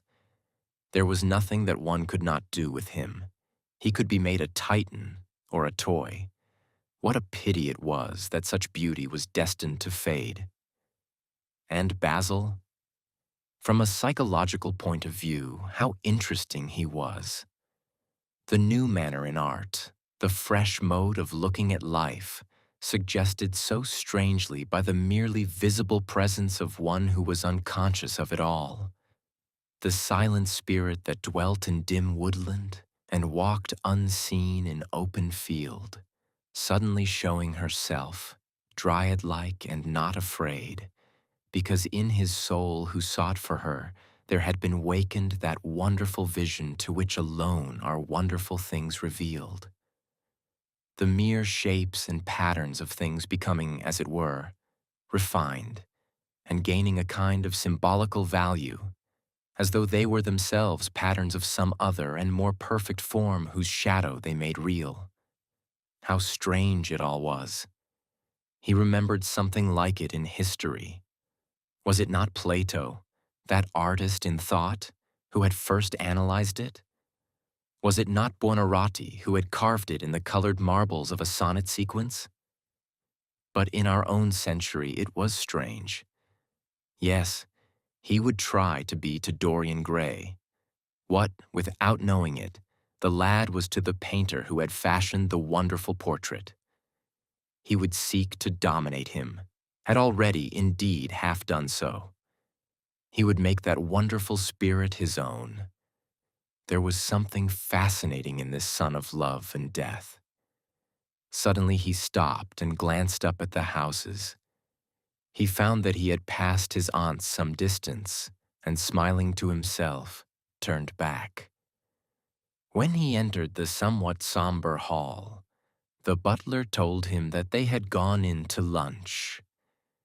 He gave one of the footmen his hat and stick and passed into the dining room. "Late as usual, Harry," cried his aunt, shaking her head at him. He invented a facile excuse, and having taken the vacant seat next to her, looked round to see who was there. Dorian bowed to him shyly from the end of the table, a flush of pleasure stealing into his cheek.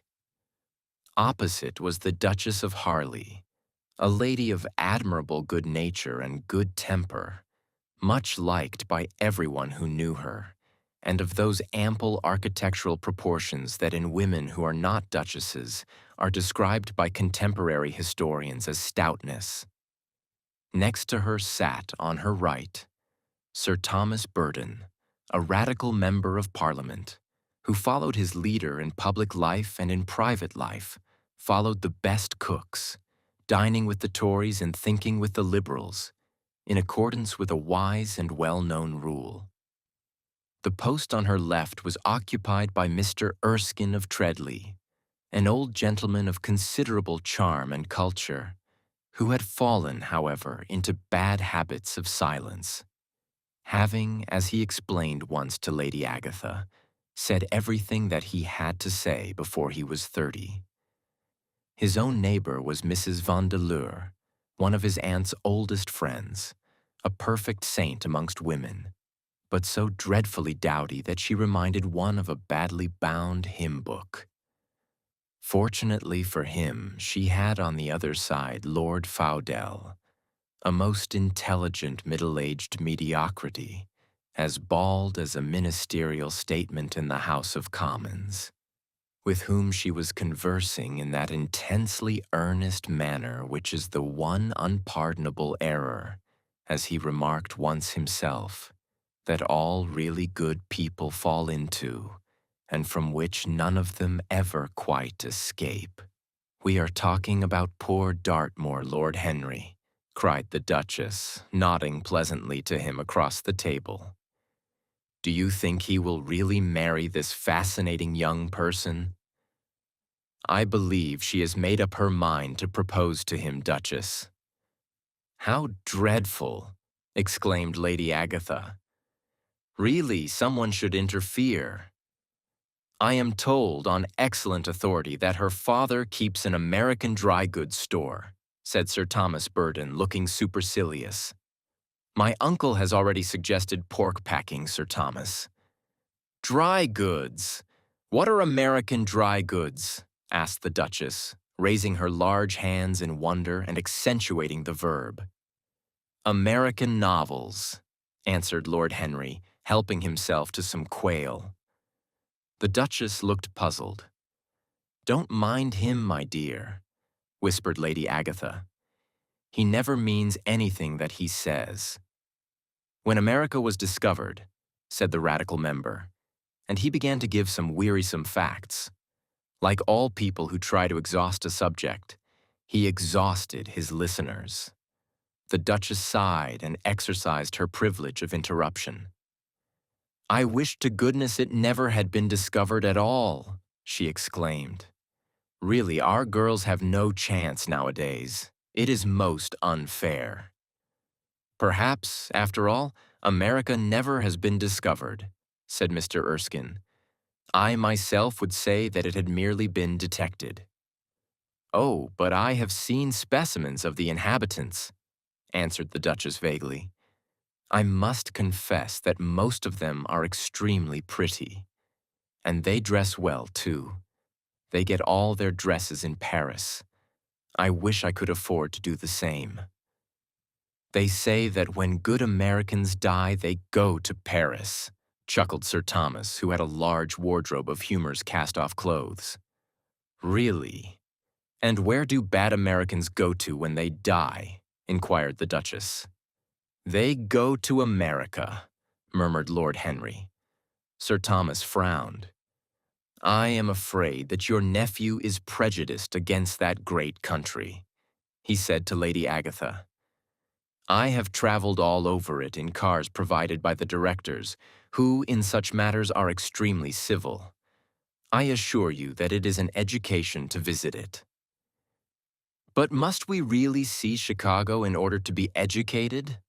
asked Mr. Erskine plaintively. "I don't feel up to the journey." Sir Thomas waved his hand.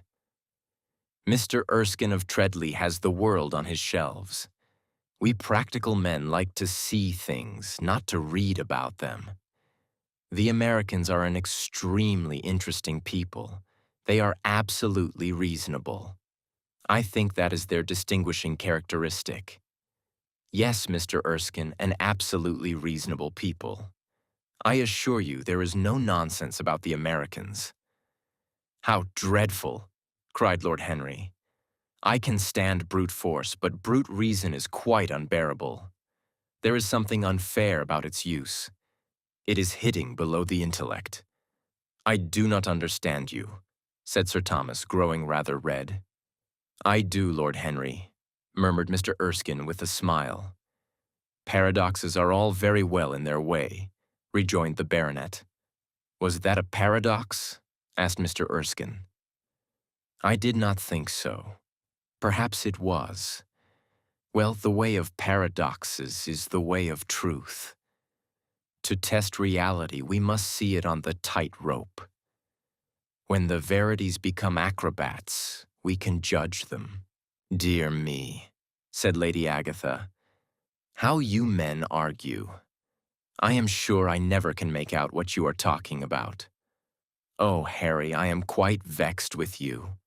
Why do you try to persuade our nice Mr. Dorian Gray to give up the East End? I assure you he would be quite invaluable. They would love his playing." "I want him to play to me," cried Lord Henry, smiling, and he looked down the table and caught a bright answering glance. "But they are so unhappy in Whitechapel," continued Lady Agatha. "I can sympathize with everything except suffering," said Lord Henry, shrugging his shoulders. "I cannot sympathize with that. It is too ugly, too horrible, too distressing. There is something terribly morbid in the modern sympathy with pain. One should sympathize with the color, the beauty, the joy of life. The less said about life's sores, the better." "Still, the East End is a very important problem," remarked Sir Thomas with a grave shake of the head. "Quite so," answered the young lord. "It is the problem of slavery, and we try to solve it by amusing the slaves." The politician looked at him keenly. "What change do you propose, then?" he asked. Lord Henry laughed. "I don't desire to change anything in England except the weather," he answered. "I am quite content with philosophic contemplation. But as the 19th century has gone bankrupt through an over-expenditure of sympathy, I would suggest that we should appeal to science to put us straight. The advantage of the emotions is that they lead us astray, and the advantage of science is that it is not emotional." "But we have such grave responsibilities," ventured Mrs. Vandeleur timidly. "Terribly grave," echoed Lady Agatha. Lord Henry looked over at Mr. Erskine. "Humanity takes itself too seriously. It is the world's original sin, If the caveman had known how to laugh, history would have been different. "You are really very comforting," warbled the Duchess. "I have always felt rather guilty when I came to see your dear aunt, for I take no interest at all in the East End. For the future, I shall be able to look her in the face without a blush." "A blush is very becoming, Duchess," remarked Lord Henry. "Only when one is young," she answered. "When an old woman like myself blushes, it is a very bad sign." "Ah, Lord Henry, I wish you would tell me how to become young again." He thought for a moment. "Can you remember any great error that you committed in your early days, Duchess?" he asked, looking at her across the table. "A great many, I fear," she cried. "Then commit them over again," he said gravely. "To get back one's youth, one has merely to repeat one's follies." "A delightful theory," she exclaimed. "I must put it into practice." "A dangerous theory," came from Sir Thomas's tight lips. Lady Agatha shook her head, but could not help being amused. Mr. Erskine listened. "Yes," he continued, "that is one of the great secrets of life. Nowadays, most people die of a sort of creeping common sense and discover when it is too late that the only things one never regrets are one's mistakes." A laugh ran round the table. He played with the idea and grew willful, tossed it into the air and transformed it, let it escape and recaptured it, made it iridescent with fancy and winged it with paradox.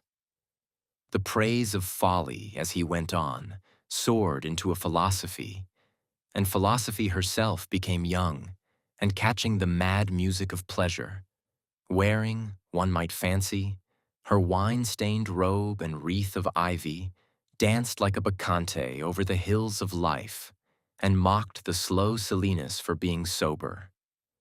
Facts fled before her like frightened forest things.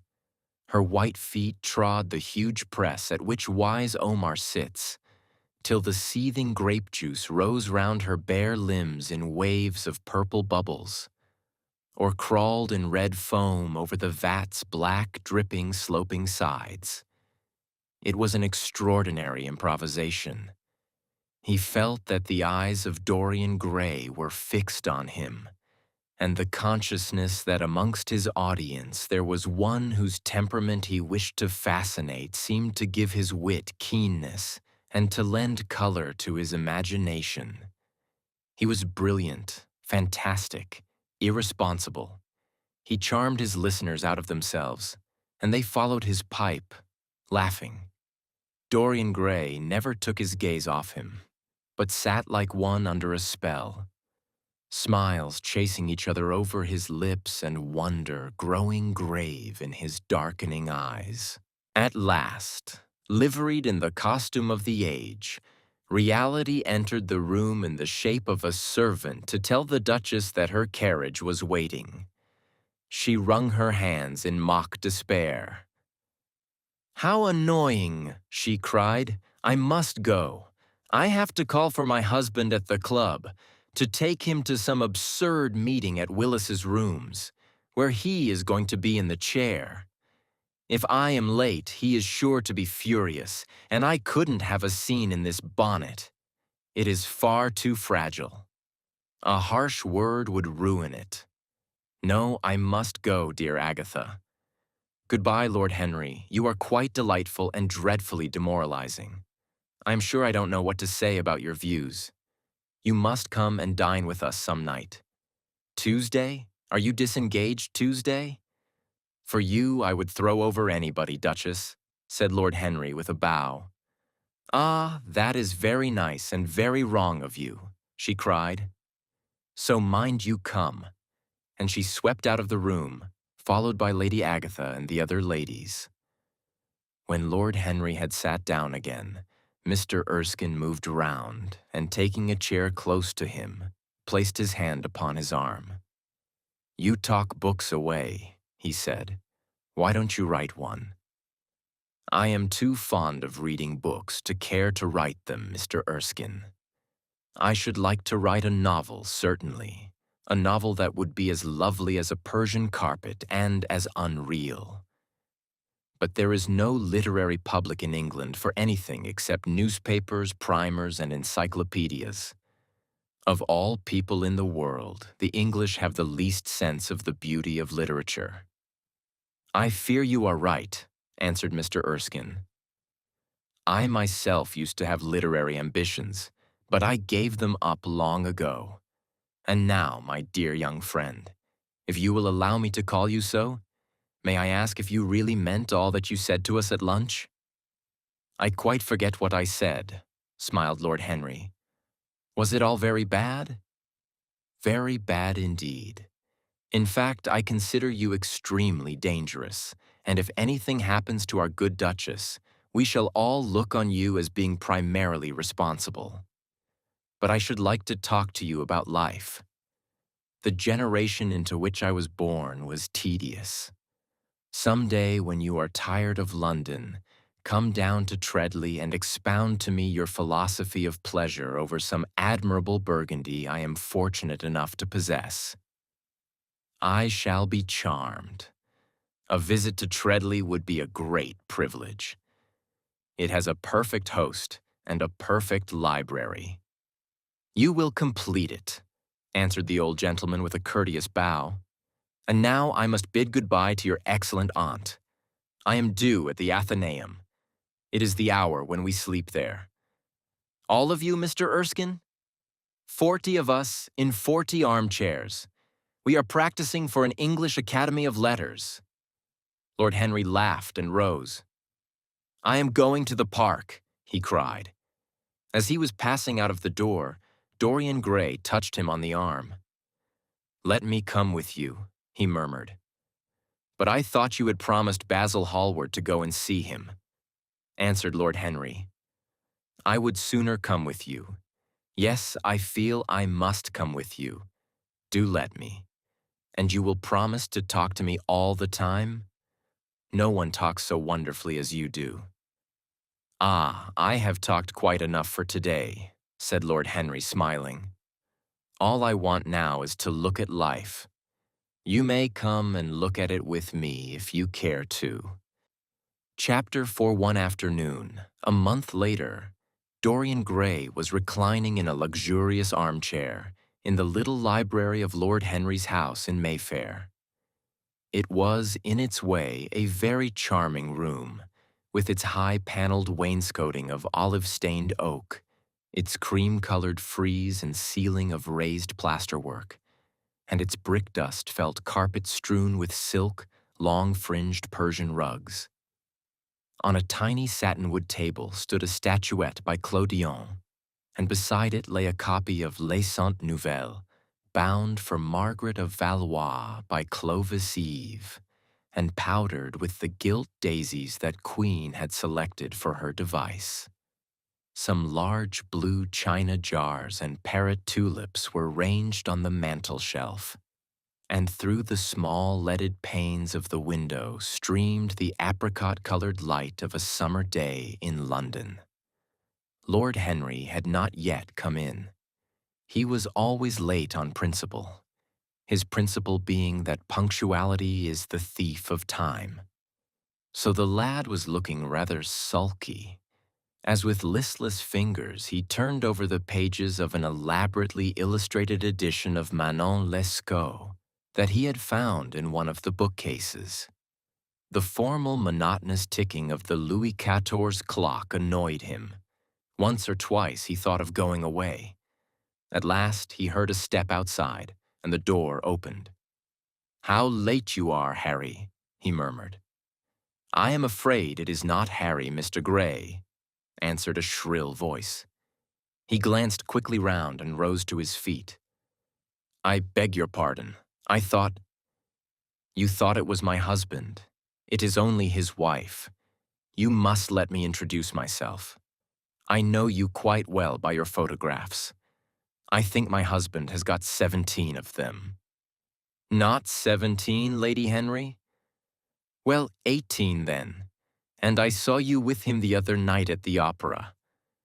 She laughed nervously as she spoke and watched him with her vague forget-me-not eyes. She was a curious woman whose dresses always looked as if they had been designed in a rage and put on in a tempest. She was usually in love with somebody, and as her passion was never returned, she had kept all her illusions. She tried to look picturesque, but only succeeded in being untidy. Her name was Victoria, and she had a perfect mania for going to church. That was at Lohengrin, Lady Henry, I think? Yes, it was at dear Lohengrin. I like Wagner's music better than anybody's. It is so loud that one can talk the whole time without other people hearing what one says. That is a great advantage, don't you think so, Mr. Gray? The same nervous staccato laugh broke from her thin lips, and her fingers began to play with a long tortoise-shell paper knife. Dorian smiled and shook his head. "I am afraid I don't think so, Lady Henry. I never talk during music, at least during good music. If one hears bad music, it is one's duty to drown it in conversation." "Ah, that is one of Harry's views, isn't it, Mr. Gray? I always hear Harry's views from his friends. It is the only way I get to know of them. But you must not think I don't like good music. I adore it, but I am afraid of it. It makes me too romantic. I have simply worshipped pianists. 2 at a time sometimes, Harry tells me. I don't know what it is about them. Perhaps it is that they are foreigners. They all are, ain't they? Even those that are born in England become foreigners after a time, don't they? It is so clever of them and such a compliment to art. Makes it quite cosmopolitan, doesn't it? You have never been to any of my parties, have you, Mr. Gray? You must come. I can't afford orchids, but I spare no expense in foreigners. They make one's rooms look so picturesque. But here is Harry. Harry, I came in to look for you, to ask you something. I forget what it was, and I found Mr. Gray here. We have had such a pleasant chat about music. We have quite the same ideas. No, I think our ideas are quite different. But he has been most pleasant. I am so glad I've seen him. I am charmed, my love. Quite charmed, said Lord Henry, elevating his dark, crescent-shaped eyebrows and looking at them both with an amused smile. So sorry I am late, Dorian. I went to look after a piece of old brocade in Wardour Street and had to bargain for hours for it. Nowadays, people know the price of everything and the value of nothing. I am afraid I must be going, exclaimed Lady Henry, breaking an awkward silence with her silly, sudden laugh. I have promised to drive with the Duchess. Goodbye, Mr. Gray. Goodbye, Harry. You are dining out, I suppose. So am I. Perhaps I shall see you at Lady Thornberry's. I dare say, my dear, said Lord Henry, shutting the door behind her as, looking like a bird of paradise that had been out all night in the rain, she flitted out of the room, leaving a faint odor of frangipani. Then he lit a cigarette and flung himself down on the sofa. Never marry a woman with straw-colored hair, Dorian, he said after a few puffs. Why, Harry? Because they are so sentimental. But I like sentimental people. Never marry at all, Dorian. Men marry because they are tired. Women because they are curious. Both are disappointed. I don't think I am likely to marry, Harry. I am too much in love. That is one of your aphorisms. I am putting it into practice as I do everything that you say. Who are you in love with? Asked Lord Henry after a pause. With an actress, said Dorian Gray, blushing. Lord Henry shrugged his shoulders. That is a rather commonplace debut. You would not say so if you saw her, Harry. Who is she? Her name is Sybil Vane. Never heard of her. No one has. People will someday, however. She is a genius. My dear boy, no woman is a genius. Women are a decorative sex. They never have anything to say, but they say it charmingly. Women represent the triumph of matter over mind, just as men represent the triumph of mind over morals. Harry, how can you? My dear Dorian, it is quite true. I am analyzing women at present, so I ought to know. The subject is not so abstruse as I thought it was. I find that ultimately there are only two kinds of women, the plain and the colored. The plain women are very useful. If you want to gain a reputation for respectability, you have merely to take them down to supper. The other women are very charming. They commit one mistake, however. They paint in order to try and look young. Our grandmothers painted in order to try and talk brilliantly. Rouge and esprit used to go together. That is all over now. As long as a woman can look 10 years younger than her own daughter, she is perfectly satisfied. As for conversation, there are only 5 women in London worth talking to, and 2 of these can't be admitted into decent society. However, tell me about your genius. How long have you known her? Ah, Harry, your views terrify me. Never mind that. How long have you known her? About 3 weeks. And where did you come across her?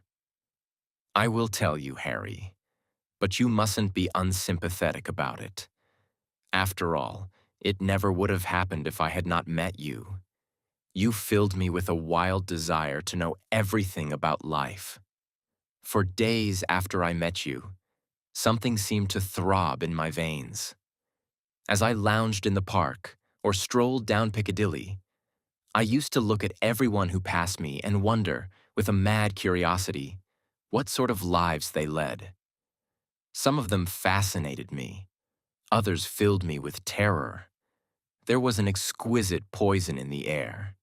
I had a passion for sensations. Well, one evening about 7 o'clock, I determined to go out in search of some adventure. I felt that this gray, monstrous London of ours, with its myriads of people, its sordid sinners, and its splendid sins, as you once phrased it, must have something in store for me. I fancied 1,000 things. The mere danger gave me a sense of delight. I remembered what you had said to me on that wonderful evening when we first dined together, about the search for beauty being the real secret of life.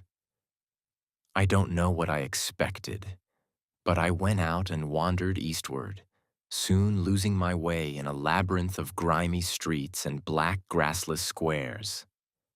About 8:30, I passed by an absurd little theater, with great flaring gas jets and gaudy playbills. A hideous Jew, in the most amazing waistcoat I ever beheld in my life, was standing at the entrance, smoking a vile cigar. He had greasy ringlets, and an enormous diamond blazed in the center of a soiled shirt. "Have a box, my lord?" he said when he saw me, and he took off his hat with an air of gorgeous servility. There was something about him, Harry, that amused me. He was such a monster. You will laugh at me, I know, but I really went in and paid a whole guinea for the stage box. To the present day, I can't make out why I did so. And yet if I hadn't, my dear Harry, if I hadn't, I should have missed the greatest romance of my life. I see you are laughing. It is horrid of you. I am not laughing, Dorian. At least I am not laughing at you. But you should not say the greatest romance of your life. You should say the first romance of your life. You will always be loved, and you will always be in love with love. A grande passion is the privilege of people who have nothing to do. That is the one use of the idle classes of a country. Don't be afraid. There are exquisite things in store for you. This is merely the beginning.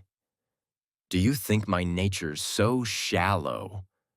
Cried Dorian Gray angrily. No, I think your nature so deep. How do you mean? My dear boy, the people who love only once in their lives are really the shallow people. What they call their loyalty and their fidelity, I call either the lethargy of custom or their lack of imagination.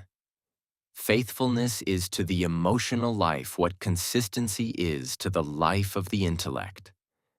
Simply a confession of failure. Faithfulness. I must analyze it someday. The passion for property is in it. There are many things that we would throw away if we were not afraid that others might pick them up. But I don't want to interrupt you. Go on with your story. Well, I found myself seated in a horrid little private box with a vulgar drop scene staring me in the face. I looked out from behind the curtain and surveyed the house. It was a tawdry affair, all cupids and cornucopias, like a third-rate wedding cake. The gallery and pit were fairly full, but the 2 rows of dingy stalls were quite empty, and there was hardly a person in what I suppose they called the dress circle. Women went about with oranges and ginger beer, and there was a terrible consumption of nuts going on. It must have been just like the palmy days of the British drama. Just like, I should fancy, and very depressing. I began to wonder what on earth I should do when I caught sight of the playbill. What do you think the play was, Harry? I should think The Idiot Boy, or Dumb but Innocent. Our fathers used to like that sort of piece, I believe. The longer I live, Dorian, the more keenly I feel that whatever was good enough for our fathers is not good enough for us. In art, as in politics, les grands-pères ont toujours tort. This play was good enough for us, Harry. It was Romeo and Juliet. I must admit that I was rather annoyed at the idea of seeing Shakespeare done in such a wretched hole of a place. Still, I felt interested, in a sort of way. At any rate, I determined to wait for the first act. There was a dreadful orchestra, presided over by a young Hebrew who sat at a cracked piano, that nearly drove me away. But at last the drop scene was drawn up and the play began. Romeo was a stout, elderly gentleman with corked eyebrows, a husky tragedy voice, and a figure like a beer barrel. Mercutio was almost as bad. He was played by the low comedian, who had introduced gags of his own and was on most friendly terms with the pit. They were both as grotesque as the scenery, and that looked as if it had come out of a country booth. But Juliet. Harry, imagine a girl, hardly 17 years of age, with a little, flower-like face, a small Greek head with plaited coils of dark brown hair, eyes that were violet wells of passion, lips that were like the petals of a rose. She was the loveliest thing I had ever seen in my life. You said to me once that pathos left you unmoved, but that beauty, mere beauty, could fill your eyes with tears. I tell you, Harry, I could hardly see this girl for the mist of tears that came across me. And her voice. I never heard such a voice. It was very low at first, with deep, mellow notes that seemed to fall singly upon one's ear. Then it became a little louder and sounded like a flute or a distant hautboy. In the garden scene, it had all the tremulous ecstasy that one hears just before dawn when nightingales are singing. There were moments, later on, when it had the wild passion of violins. You know how a voice can stir one. Your voice and the voice of Sybil Vane are two things that I shall never forget. When I close my eyes, I hear them, and each of them says something different. I don't know which to follow. Why should I not love her? Harry, I do love her. She's everything to me in life. Night after night I go to see her play. One evening she is Rosalind, and the next evening she is Imogen.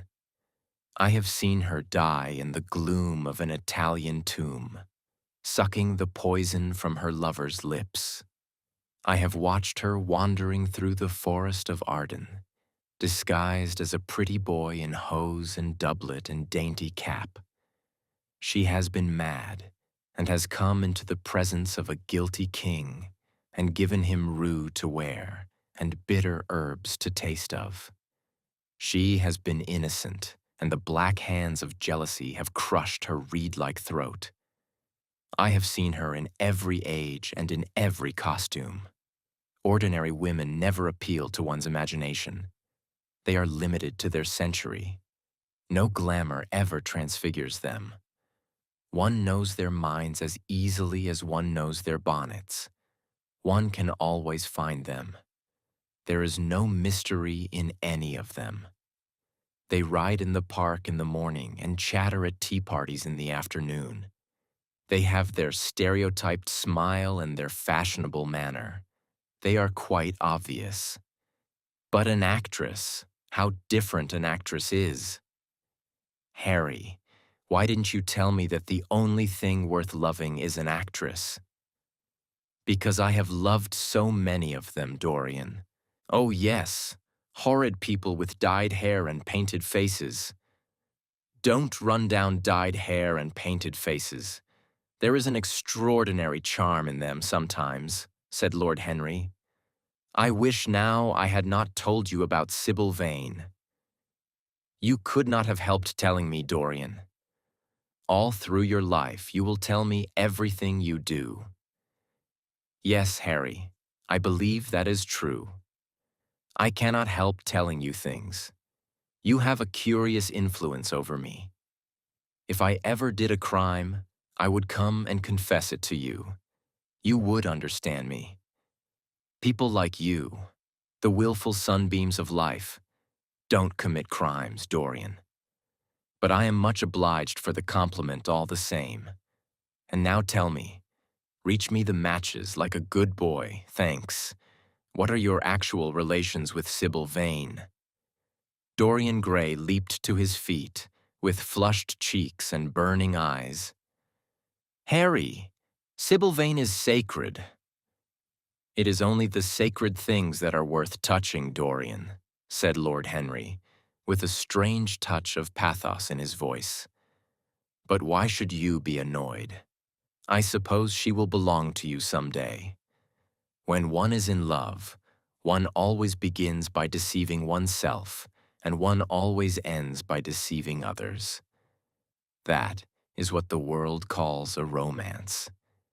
You know her, at any rate, I suppose. Of course I know her.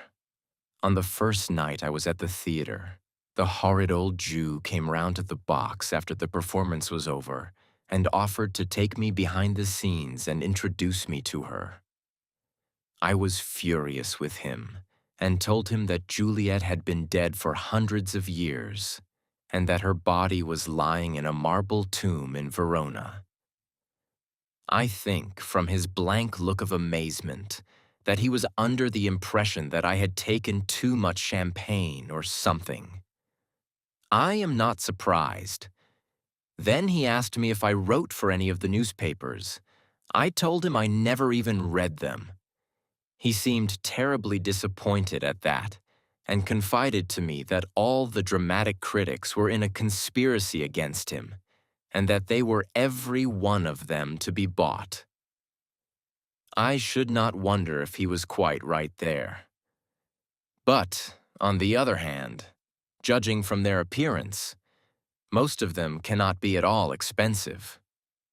Well, he seemed to think they were beyond his means, laughed Dorian. By this time, however, the lights were being put out in the theater, and I had to go. He wanted me to try some cigars that he strongly recommended. I declined. The next night, of course, I arrived at the place again. When he saw me, he made me a low bow and assured me that I was a munificent patron of art. He was a most offensive brute, though he had an extraordinary passion for Shakespeare. He told me once, with an air of pride, that his 5 bankruptcies were entirely due to the bard, as he insisted on calling him. He seemed to think it a distinction. It was a distinction, my dear Dorian, a great distinction. Most people become bankrupt through having invested too heavily in the prose of life. To have ruined one's self over poetry is an honor.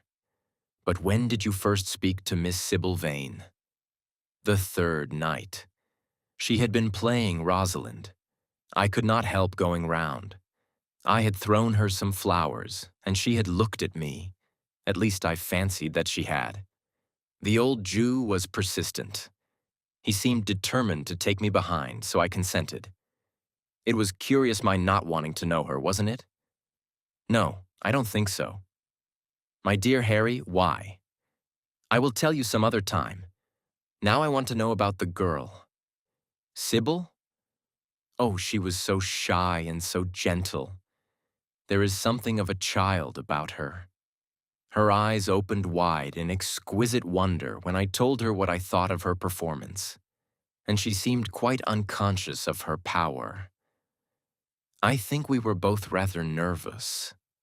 The old Jew stood grinning at the doorway of the dusty green room, making elaborate speeches about us both, while we stood looking at each other like children. He would insist on calling me my lord, so I had to assure Sybil that I was not anything of the kind. She said quite simply to me, "You look more like a prince. I must call you Prince Charming." Upon my word, Dorian, Miss Sybil knows how to pay compliments. You don't understand her, Harry. She regarded me merely as a person in a play. She knows nothing of life. She lives with her mother, a faded, tired woman who played Lady Capulet in a sort of magenta dressing wrapper on the first night and looks as if she had seen better days. I know that look. It depresses me, murmured Lord Henry, examining his rings. The Jew wanted to tell me her history, but I said it did not interest me. You were quite right. There is always something infinitely mean about other people's tragedies. Sybil is the only thing I care about. What is it to me where she came from? From her little head to her little feet, she is absolutely and entirely divine. Every night of my life I go to see her act, and every night she is more marvelous. That is the reason, I suppose, that you never dine with me now. I thought you must have some curious romance on hand. You have, but it is not quite what I expected. My dear Harry, we either lunch or sup together every day, and I have been to the opera with you several times, said Dorian, opening his blue eyes in wonder. You always come dreadfully late. Well, I can't help going to see Sybil play, he cried, even if it is only for a single act. I get hungry for her presence, and when I think of the wonderful soul that is hidden away in that little ivory body, I am filled with awe. You can dine with me tonight, Dorian, can't you? He shook his head. Tonight she is Imogen, he answered, and tomorrow night she will be Juliet. When is she Sybil Vane? Never. I congratulate you. How horrid you are. She's all the great heroines of the world in one. She is more than an individual. You laugh, but I tell you she has genius. I love her, and I must make her love me. You, who know all the secrets of life, tell me how to charm Sybil Vane to love me. I want to make Romeo jealous. I want the dead lovers of the world to hear our laughter and grow sad. I want a breath of our passion to stir their dust into consciousness, to wake their ashes into pain. My God, Harry, how I worship her. He was walking up and down the room as he spoke. Hectic spots of red burned on his cheeks. He was terribly excited. Lord Henry watched him with a subtle sense of pleasure. How different he was now from the shy, frightened boy he had met in Basil Hallward's studio. His nature had developed like a flower, had borne blossoms of scarlet flame. Out of its secret hiding place had crept his soul, and desire had come to meet it on the way. "And what do you propose to do?" said Lord Henry at last. "I want you and Basil to come with me some night and see her act.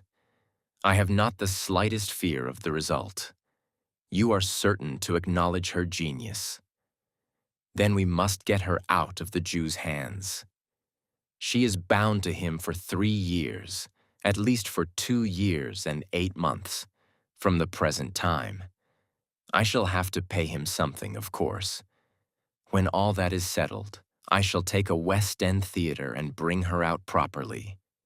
She will make the world as mad as she has made me." "That would be impossible, my dear boy." "Yes, she will. She has not merely consummate art instinct in her, but she has personality also. And you have often told me that it is personalities, not principles, that move the age." "Well, what night shall we go? Let me see. Today is Tuesday. Let us fix tomorrow. She plays Juliet tomorrow." "All right. The Bristol at 8 o'clock, and I will get Basil." "Not 8, Harry, please. 6:30. We must be there before the curtain rises. You must see her in the first act, where she meets Romeo." 6:30. What an hour! It will be like having a meat tea or reading an English novel. It must be 7.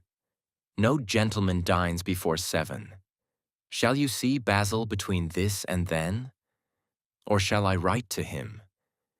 Dear Basil, I have not laid eyes on him for a week. It is rather horrid of me, as he has sent me my portrait in the most wonderful frame, specially designed by himself. And, though I am a little jealous of the picture for being a whole month younger than I am, I must admit that I delight in it. Perhaps you had better write to him. I don't want to see him alone. He says things that annoy me. He gives me good advice." Lord Henry smiled. "People are very fond of giving away what they need most themselves. It is what I call the depth of generosity. Oh, Basil is the best of fellows, but he seems to me to be just a bit of a Philistine.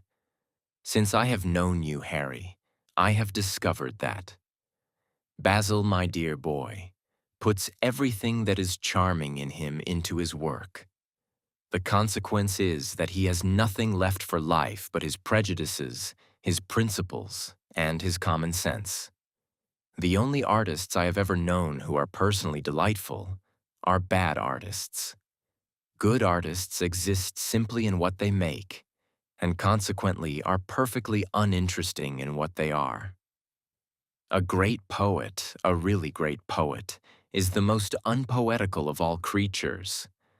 But inferior poets are absolutely fascinating. The worse their rhymes are, the more picturesque they look. The mere fact of having published a book of second-rate sonnets makes a man quite irresistible. He lives the poetry that he cannot write. The others write the poetry that they dare not realize. I wonder, is that really so, Harry? Said Dorian Gray, putting some perfume on his handkerchief out of a large, gold-topped bottle that stood on the table. It must be, if you say it. And now I'm off. Imogen is waiting for me. Don't forget about tomorrow. Goodbye. As he left the room, Lord Henry's heavy eyelids drooped, and he began to think. Certainly few people had ever interested him so much as Dorian Gray. And yet the lad's mad adoration of someone else caused him not the slightest pang of annoyance or jealousy. He was pleased by it. It made him a more interesting study. He had been always enthralled by the methods of natural science, but the ordinary subject matter of that science had seemed to him trivial and of no import. And so he had begun by vivisecting himself, as he had ended by vivisecting others. Human life. That appeared to him the one thing worth investigating. Compared to it, there was nothing else of any value. It was true that as one watched life in its curious crucible of pain and pleasure, one could not wear over one's face a mask of glass, nor keep the sulphurous fumes from troubling the brain and making the imagination turbid with monstrous fancies and misshapen dreams. There were poisons so subtle that to know their properties one had to sicken of them. There were maladies so strange that one had to pass through them if one sought to understand their nature. And yet, what a great reward one received. How wonderful the whole world became to one. To note the curious hard logic of passion and the emotional-colored life of the intellect, to observe where they met and where they separated, at what point they were in unison, and at what point they were at discord. There was a delight in that. What matter what the cost was? One could never pay too high a price for any sensation. He was conscious, and the thought brought a gleam of pleasure into his brown, agate eyes, that it was through certain words of his, musical words said with musical utterance, that Dorian Gray's soul had turned to this white girl and bowed in worship before her. To a large extent, the lad was his own creation. He had made him premature. That was something. Ordinary people waited till life disclosed to them its secrets. But to the few, to the elect, the mysteries of life were revealed before the veil was drawn away. Sometimes this was the effect of art, and chiefly of the art of literature, which dealt immediately with the passions and the intellect. But now and then, a complex personality took the place and assumed the office of art, was indeed, in its way, a real work of art. Life having its elaborate masterpieces, just as poetry has, or sculpture, or painting. Yes, the lad was premature. He was gathering his harvest while it was yet spring. The pulse and passion of youth were in him, but he was becoming self-conscious. It was delightful to watch him. With his beautiful face and his beautiful soul, he was a thing to wonder at. It was no matter how it all ended, or was destined to end. He was like one of those gracious figures in a pageant or a play, whose joys seem to be remote from one, but whose sorrows stir one's sense of beauty, and whose wounds are like red roses. Soul and body, body and soul, how mysterious they were. There was animalism in the soul, and the body had its moments of spirituality. The senses could refine, and the intellect could degrade. Who could say where the fleshly impulse ceased, or the psychical impulse began? How shallow were the arbitrary definitions of ordinary psychologists. And yet, how difficult to decide between the claims of the various schools. Was the soul a shadow seated in the house of sin? Or was the body really in the soul, as Giordano Bruno thought? The separation of spirit from matter was a mystery, and the union of spirit with matter was a mystery also. He began to wonder whether we could ever make psychology so absolute a science that each little spring of life would be revealed to us. As it was, we always misunderstood ourselves and rarely understood others. Experience was of no ethical value. It was merely the name men gave to their mistakes.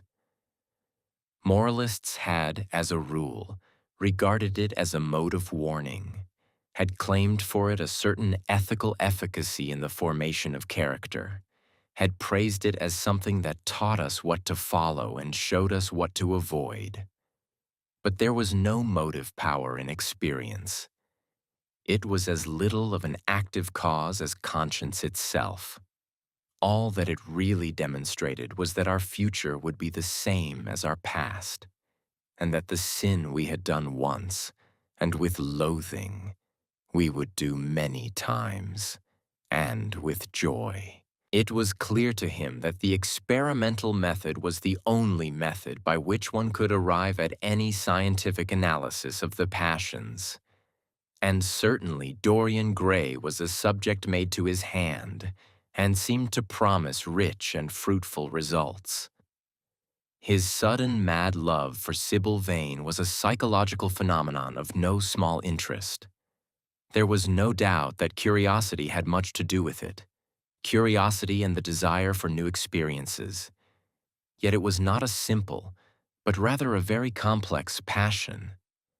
What there was in it of the purely sensuous instinct of boyhood had been transformed by the workings of the imagination, changed into something that seemed to the lad himself to be remote from sense, and was for that very reason all the more dangerous. It was the passions about whose origin we deceived ourselves that tyrannized most strongly over us. Our weakest motives were those of whose nature we were conscious. It often happened that when we thought we were experimenting on others, we were really experimenting on ourselves. While Lord Henry sat dreaming on these things, a knock came to the door, and his valet entered and reminded him it was time to dress for dinner. He got up and looked out into the street. The sunset had smitten into scarlet gold the upper windows of the houses opposite. The panes glowed like plates of heated metal. The sky above was like a faded rose. He thought of his friend's young, fiery-colored life and wondered how it was all going to end. When he arrived home, about 12:30 o'clock, he saw a telegram lying on the hall table. He opened it and found it was from Dorian Gray. It was to tell him that he was engaged to be married to Sybil Vane. Chapter 5. "Mother, mother, I am so happy," whispered the girl, burying her face in the lap of the faded, tired-looking woman who, with back turned to the shrill, intrusive light, was sitting in the one armchair that their dingy sitting room contained. "I am so happy," she repeated. "And you must be happy, too." Mrs. Vane winced and put her thin, bismuth-whitened hands on her daughter's head. "Happy," she echoed. "I am only happy, Sybil, when I see you act. You must not think of anything but your acting. Mr. Isaacs has been very good to us, and we owe him money." The girl looked up and pouted. "Money, mother?" she cried. "What does money matter? Love is more than money. Mr. Isaacs has advanced us £50 to pay off our debts and to get a proper outfit for James. You must not forget that, Sybil. £50 is a very large sum. Mr. Isaacs has been most considerate." "He is not a gentleman, mother, and I hate the way he talks to me," said the girl, rising to her feet and going over to the window. "I don't know how we could manage without him," answered the elder woman querulously. Sybil Vane tossed her head and laughed. "We don't want him any more, mother. Prince Charming rules life for us now." Then she paused. A rose shook in her blood and shadowed her cheeks. Quick breath parted the petals of her lips. They trembled. Some southern wind of passion swept over her and stirred the dainty folds of her dress. "I love him," she said simply. "Foolish child, foolish child," was the parrot phrase flung in answer. The waving of crooked, false-jeweled fingers gave grotesqueness to the words. The girl laughed again. The joy of a caged bird was in her voice. Her eyes caught the melody and echoed it in radiance, then closed for a moment, as though to hide their secret. When they opened, the mist of a dream had passed across them. Thin-lipped wisdom spoke at her from the worn chair, hinted at prudence, quoted from that book of cowardice whose author apes the name of common sense. She did not listen. She was free in her prison of passion. Her prince, Prince Charming, was with her. She had called on memory to remake him. She had sent her soul to search for him, and it had brought him back. His kiss burned again upon her mouth. Her eyelids were warm with his breath. Then wisdom altered its method and spoke of espial and discovery. This young man might be rich. If so, marriage should be thought of. Against the shell of her ear broke the waves of worldly cunning. The arrows of craft shot by her. She saw the thin lips moving and smiled. Suddenly she felt the need to speak. The wordy silence troubled her. "Mother, mother," she cried, "why does he love me so much? I know why I love him. I love him because he is like what love himself should be. But what does he see in me? I am not worthy of him. And yet, why, I cannot tell. Though I feel so much beneath him, I don't feel humble.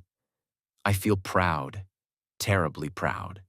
Mother, did you love my father as I love Prince Charming?" The elder woman grew pale beneath the coarse powder that daubed her cheeks, and her dry lips twitched with a spasm of pain. Sybil rushed to her, flung her arms round her neck, and kissed her. "Forgive me, mother. I know it pains you to talk about our father, but it only pains you because you loved him so much. Don't look so sad. I am as happy today as you were 20 years ago.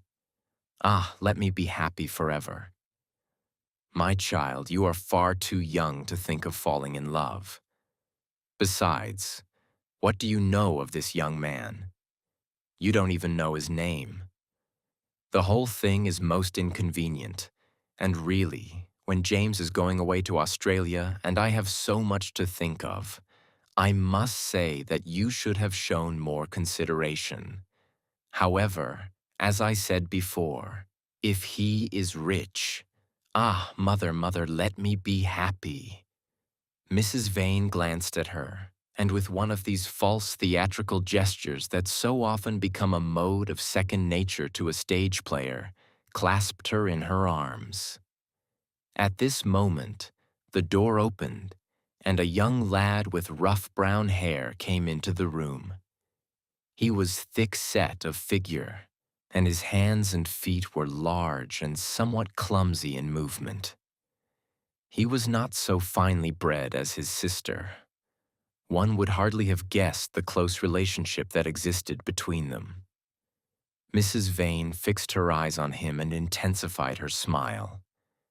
She mentally elevated her son to the dignity of an audience. She felt sure that the tableau was interesting.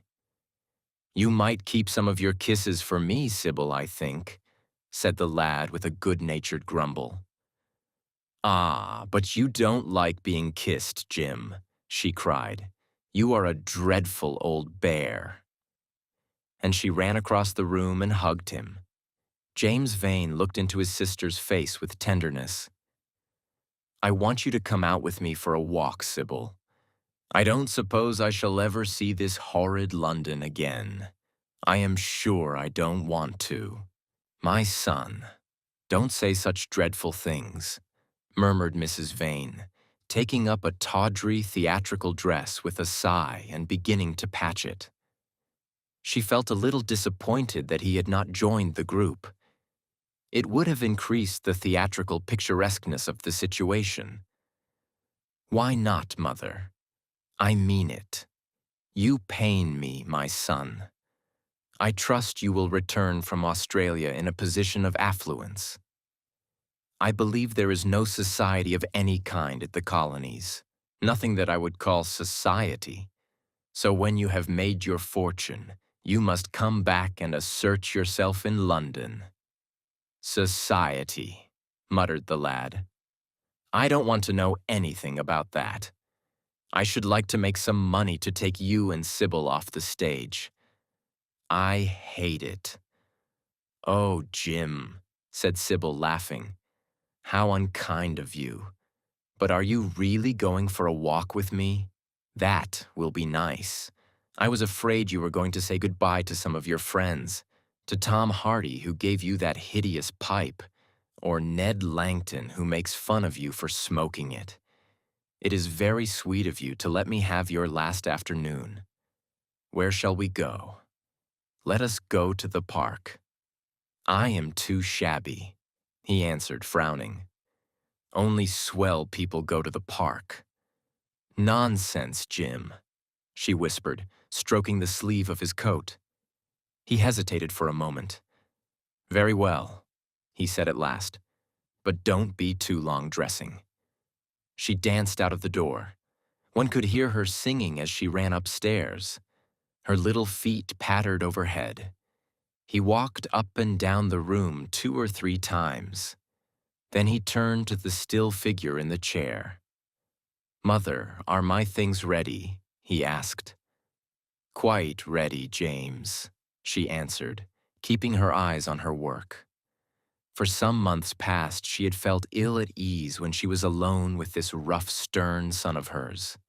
Her shallow, secret nature was troubled when their eyes met. She used to wonder if he suspected anything. The silence, for he made no other observation, became intolerable to her. She began to complain. Women defend themselves by attacking, just as they attack by sudden and strange surrenders. I hope you will be contented, James, with your seafaring life, she said. You must remember that it is your own choice. You might have entered a solicitor's office. Solicitors are a very respectable class, and in the country often dine with the best families. I hate offices and I hate clerks, he replied. But you are quite right. I have chosen my own life. All I say is, watch over Sybil. Don't let her come to any harm. Mother, you must watch over her. James, you really talk very strangely. Of course I watch over Sybil. I hear a gentleman comes every night to the theater and goes behind to talk to her. Is that right? What about that? You are speaking about things you don't understand, James. In the profession, we are accustomed to receive a great deal of most gratifying attention. I myself used to receive many bouquets at one time. That was when acting was really understood. As for Sybil, I do not know at present whether her attachment is serious or not, but there is no doubt that the young man in question is a perfect gentleman. He is always most polite to me. Besides, he has the appearance of being rich, and the flowers he sends are lovely. You don't know his name, though, said the lad harshly. No, answered his mother with a placid expression in her face. He has not yet revealed his real name. I think it is quite romantic of him.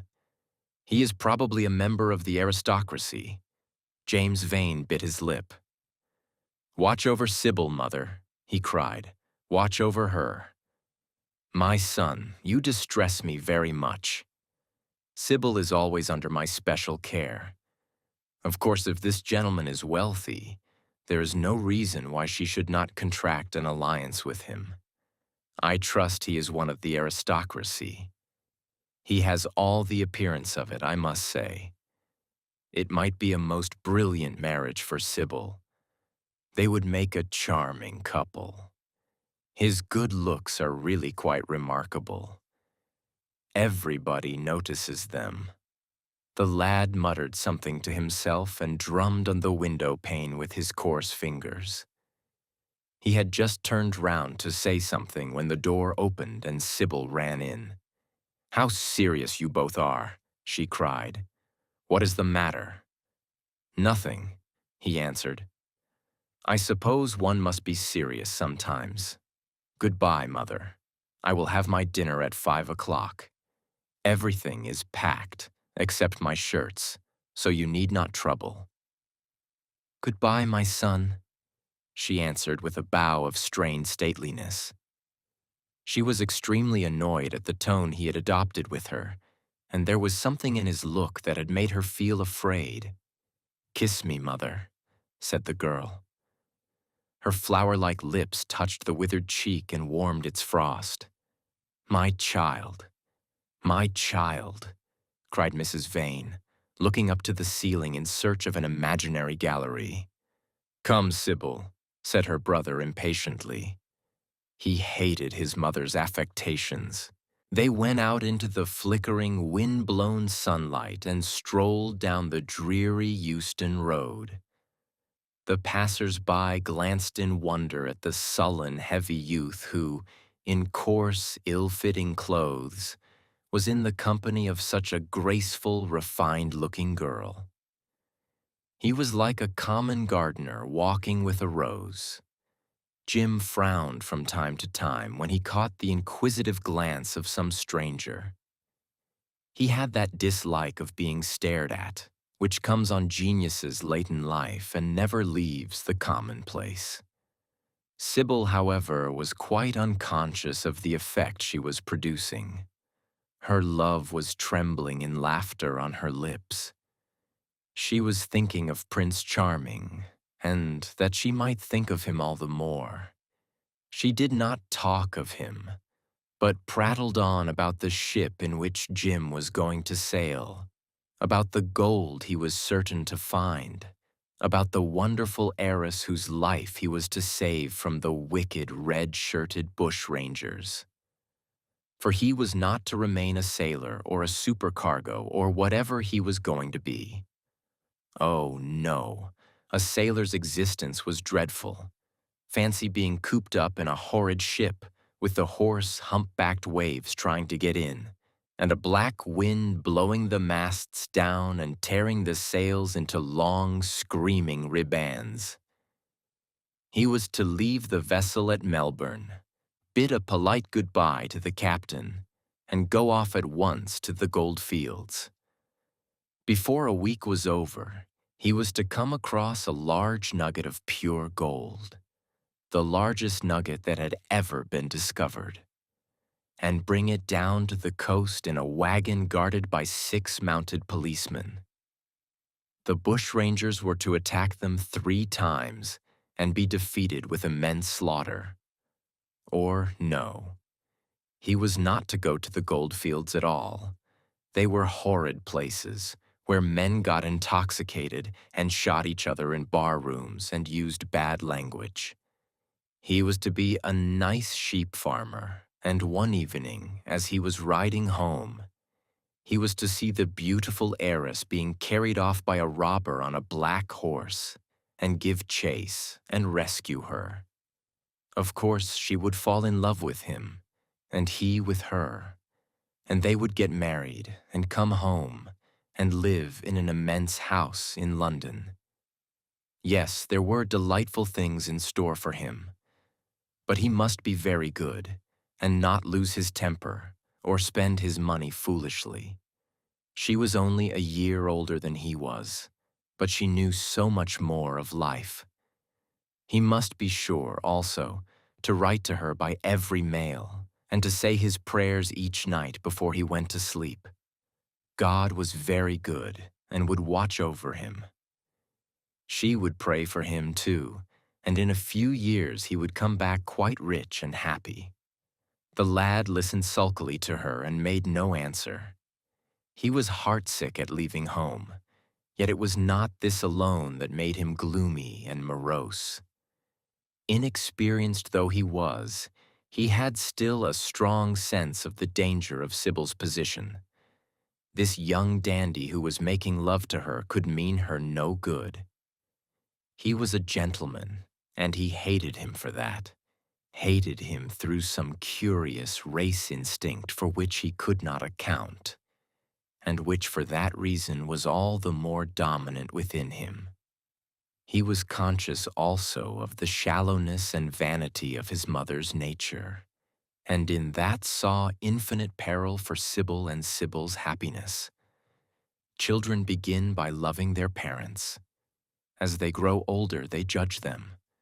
Sometimes they forgive them. His mother.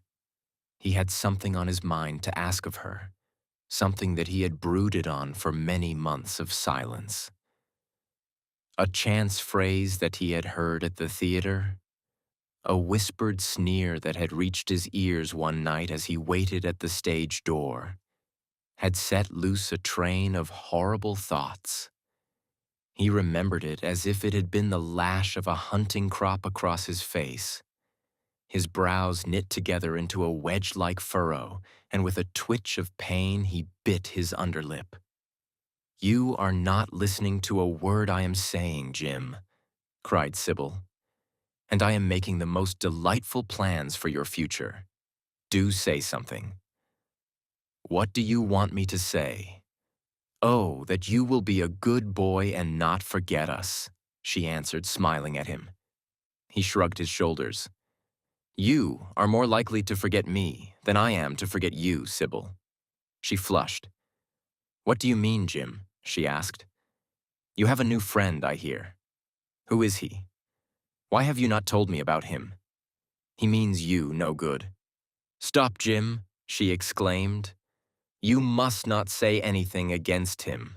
I love him." "Why, you don't even know his name," answered the lad. "Who is he? I have a right to know. He is called Prince Charming. Don't you like the name? Oh, you silly boy. You should never forget it.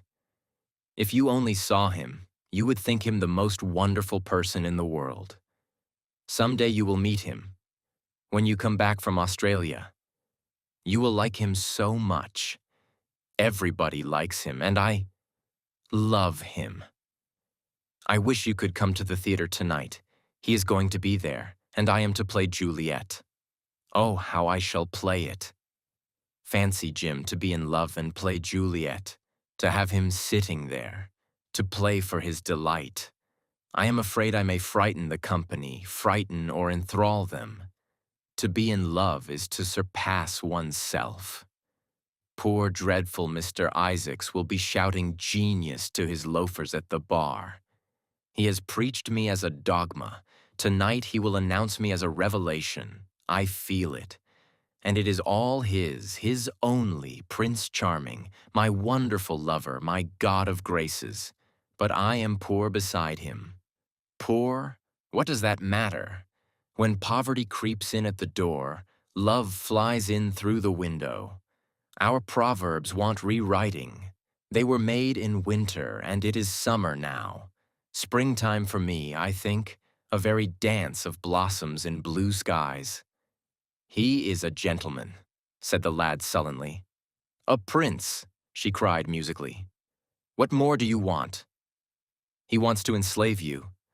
I shudder at the thought of being free. I want you to beware of him. To see him is to worship him. To know him is to trust him." "Sybil, you are mad about him." She laughed and took his arm. "You dear old Jim, you talk as if you were 100. Someday you will be in love yourself. Then you will know what it is. Don't look so sulky. Surely you should be glad to think that, though you are going away, you leave me happier than I have ever been before. Life has been hard for us both, terribly hard and difficult. But it will be different now. You are going to a new world, and I have found one. Here are 2 chairs. Let us sit down and see the smart people go by." They took their seats amidst a crowd of watchers. The tulip beds across the road flamed like throbbing rings of fire. A white dust, tremulous cloud of orris root it seemed, hung in the panting air. The brightly colored parasols danced and dipped like monstrous butterflies. She made her brother talk of himself, his hopes, his prospects. He spoke slowly and with effort. They passed words to each other as players at a game pass counters. Sybil felt oppressed. She could not communicate her joy. A faint smile curving that sullen mouth was all the echo she could win. After some time, she became silent. Suddenly, she caught a glimpse of golden hair and laughing lips, and in an open carriage with two ladies, Dorian Gray drove past. She started to her feet. "There he is," she cried. "Who?" said Jim Vane. "Prince Charming," she answered, looking after the Victoria. He jumped up and seized her roughly by the arm. "Show him to me. Which is he? Point him out. I must see him," he exclaimed. But at that moment the Duke of Berwick's four-in hand came between, and when it had left the space clear, the carriage had swept out of the park. "He's gone," murmured Sybil sadly. "I wish you had seen him." "I wish I had, for as sure as there is a God in heaven, if he ever does you any wrong, I shall kill him." She looked at him in horror. He repeated his words. They cut the air like a dagger. The people round began to gape. A lady standing close to her tittered. "Come away, Jim, come away," she whispered. He followed her doggedly as she passed through the crowd. He felt glad at what he had said. When they reached the Achilles statue, she turned round. There was pity in her eyes that became laughter on her lips. She shook her head at him. "You are foolish, Jim, utterly foolish. A bad-tempered boy, that is all. How can you say such horrible things? You don't know what you are talking about. You are simply jealous and unkind. Ah, I wish you would fall in love. Love makes people good, and what you said was wicked." "I am 16, he answered, "and I know what I'm about. Mother is no help to you. She doesn't understand how to look after you. I wish now that I was not going to Australia at all. I have a great mind to chuck the whole thing up. I would, if my articles hadn't been signed." "Oh, don't be so serious, Jim. You are like one of the heroes of those silly melodramas Mother used to be so fond of acting in. I am not going to quarrel with you. I have seen him, and oh, to see him is perfect happiness. We won't quarrel. I know you would never harm anyone I love, would you?" "Not as long as you love him, I suppose," was the sullen answer. "I shall love him forever," she cried. "And he, forever too." He had better. She shrank from him. Then she laughed and put her hand on his arm. He was merely a boy.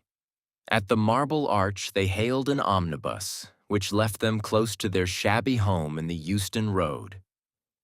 It was after 5 o'clock, and Sybil had to lie down for a couple of hours before acting. Jim insisted that she should do so. He said that he would sooner part with her when their mother was not present. She would be sure to make a scene, and he detested scenes of every kind. In Sybil's own room they parted. There was jealousy in the lad's heart, and a fierce, murderous hatred of the stranger who, as it seemed to him, had come between them. Yet, when her arms were flung round his neck, and her fingers strayed through his hair, he softened and kissed her with real affection. There were tears in his eyes as he went downstairs. His mother was waiting for him below. She grumbled at his unpunctuality as he entered. He made no answer, but sat down to his meager meal. The flies buzzed round the table and crawled over the stained cloth. Through the rumble of omnibuses and the clatter of street cabs, he could hear the droning voice devouring each minute that was left to him. After some time, he thrust away his plate and put his head in his hands. He felt that he had a right to know. It should have been told to him before, if it was as he suspected. Leaden with fear, his mother watched him. Words dropped mechanically from her lips. A tattered lace handkerchief twitched in her fingers. When the clock struck 6, he got up and went to the door. Then he turned back and looked at her. Their eyes met. In hers, he saw a wild appeal for mercy. It enraged him. "Mother, I have something to ask you," he said. Her eyes wandered vaguely about the room. She made no answer. "Tell me the truth. I have a right to know. Were you married to my father?" She heaved a deep sigh. It was a sigh of relief. The terrible moment, the moment that night and day, for weeks and months she had dreaded, had come at last, and yet she felt no terror. Indeed, in some measure it was a disappointment to her. The vulgar directness of the question called for a direct answer. The situation had not been gradually led up to. It was crude. It reminded her of a bad rehearsal. "No," she answered, wondering at the harsh simplicity of life. "My father was a scoundrel then," cried the lad, clenching his fists. She shook her head. "I knew he was not free. We loved each other very much. If he had lived, he would have made provision for us. Don't speak against him, my son. He was your father, and a gentleman. Indeed, he was highly connected." An oath broke from his lips. "I don't care for myself," he exclaimed.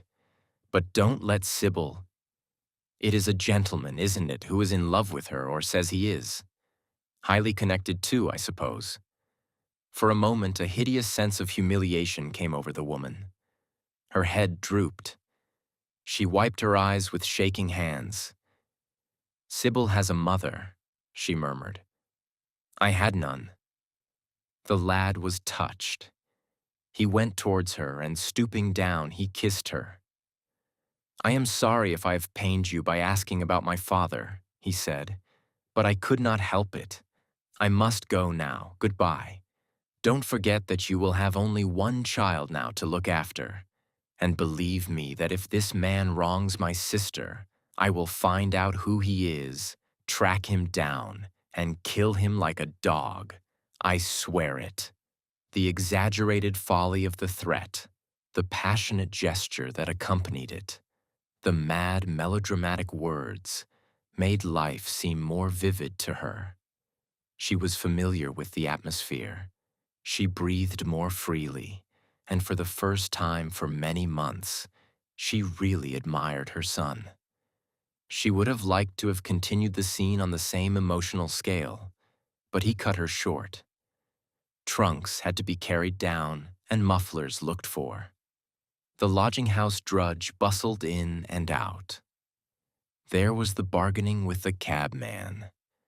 The moment was lost in vulgar details. It was with a renewed feeling of disappointment that she waved the tattered lace handkerchief from the window as her son drove away.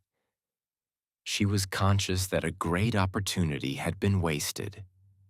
She consoled herself by telling Sybil how desolate she felt her life would be, now that she had only one child to look after. She remembered the phrase. It had pleased her. Of the threat she said nothing. It was vividly and dramatically expressed. She felt that they would all laugh at it someday.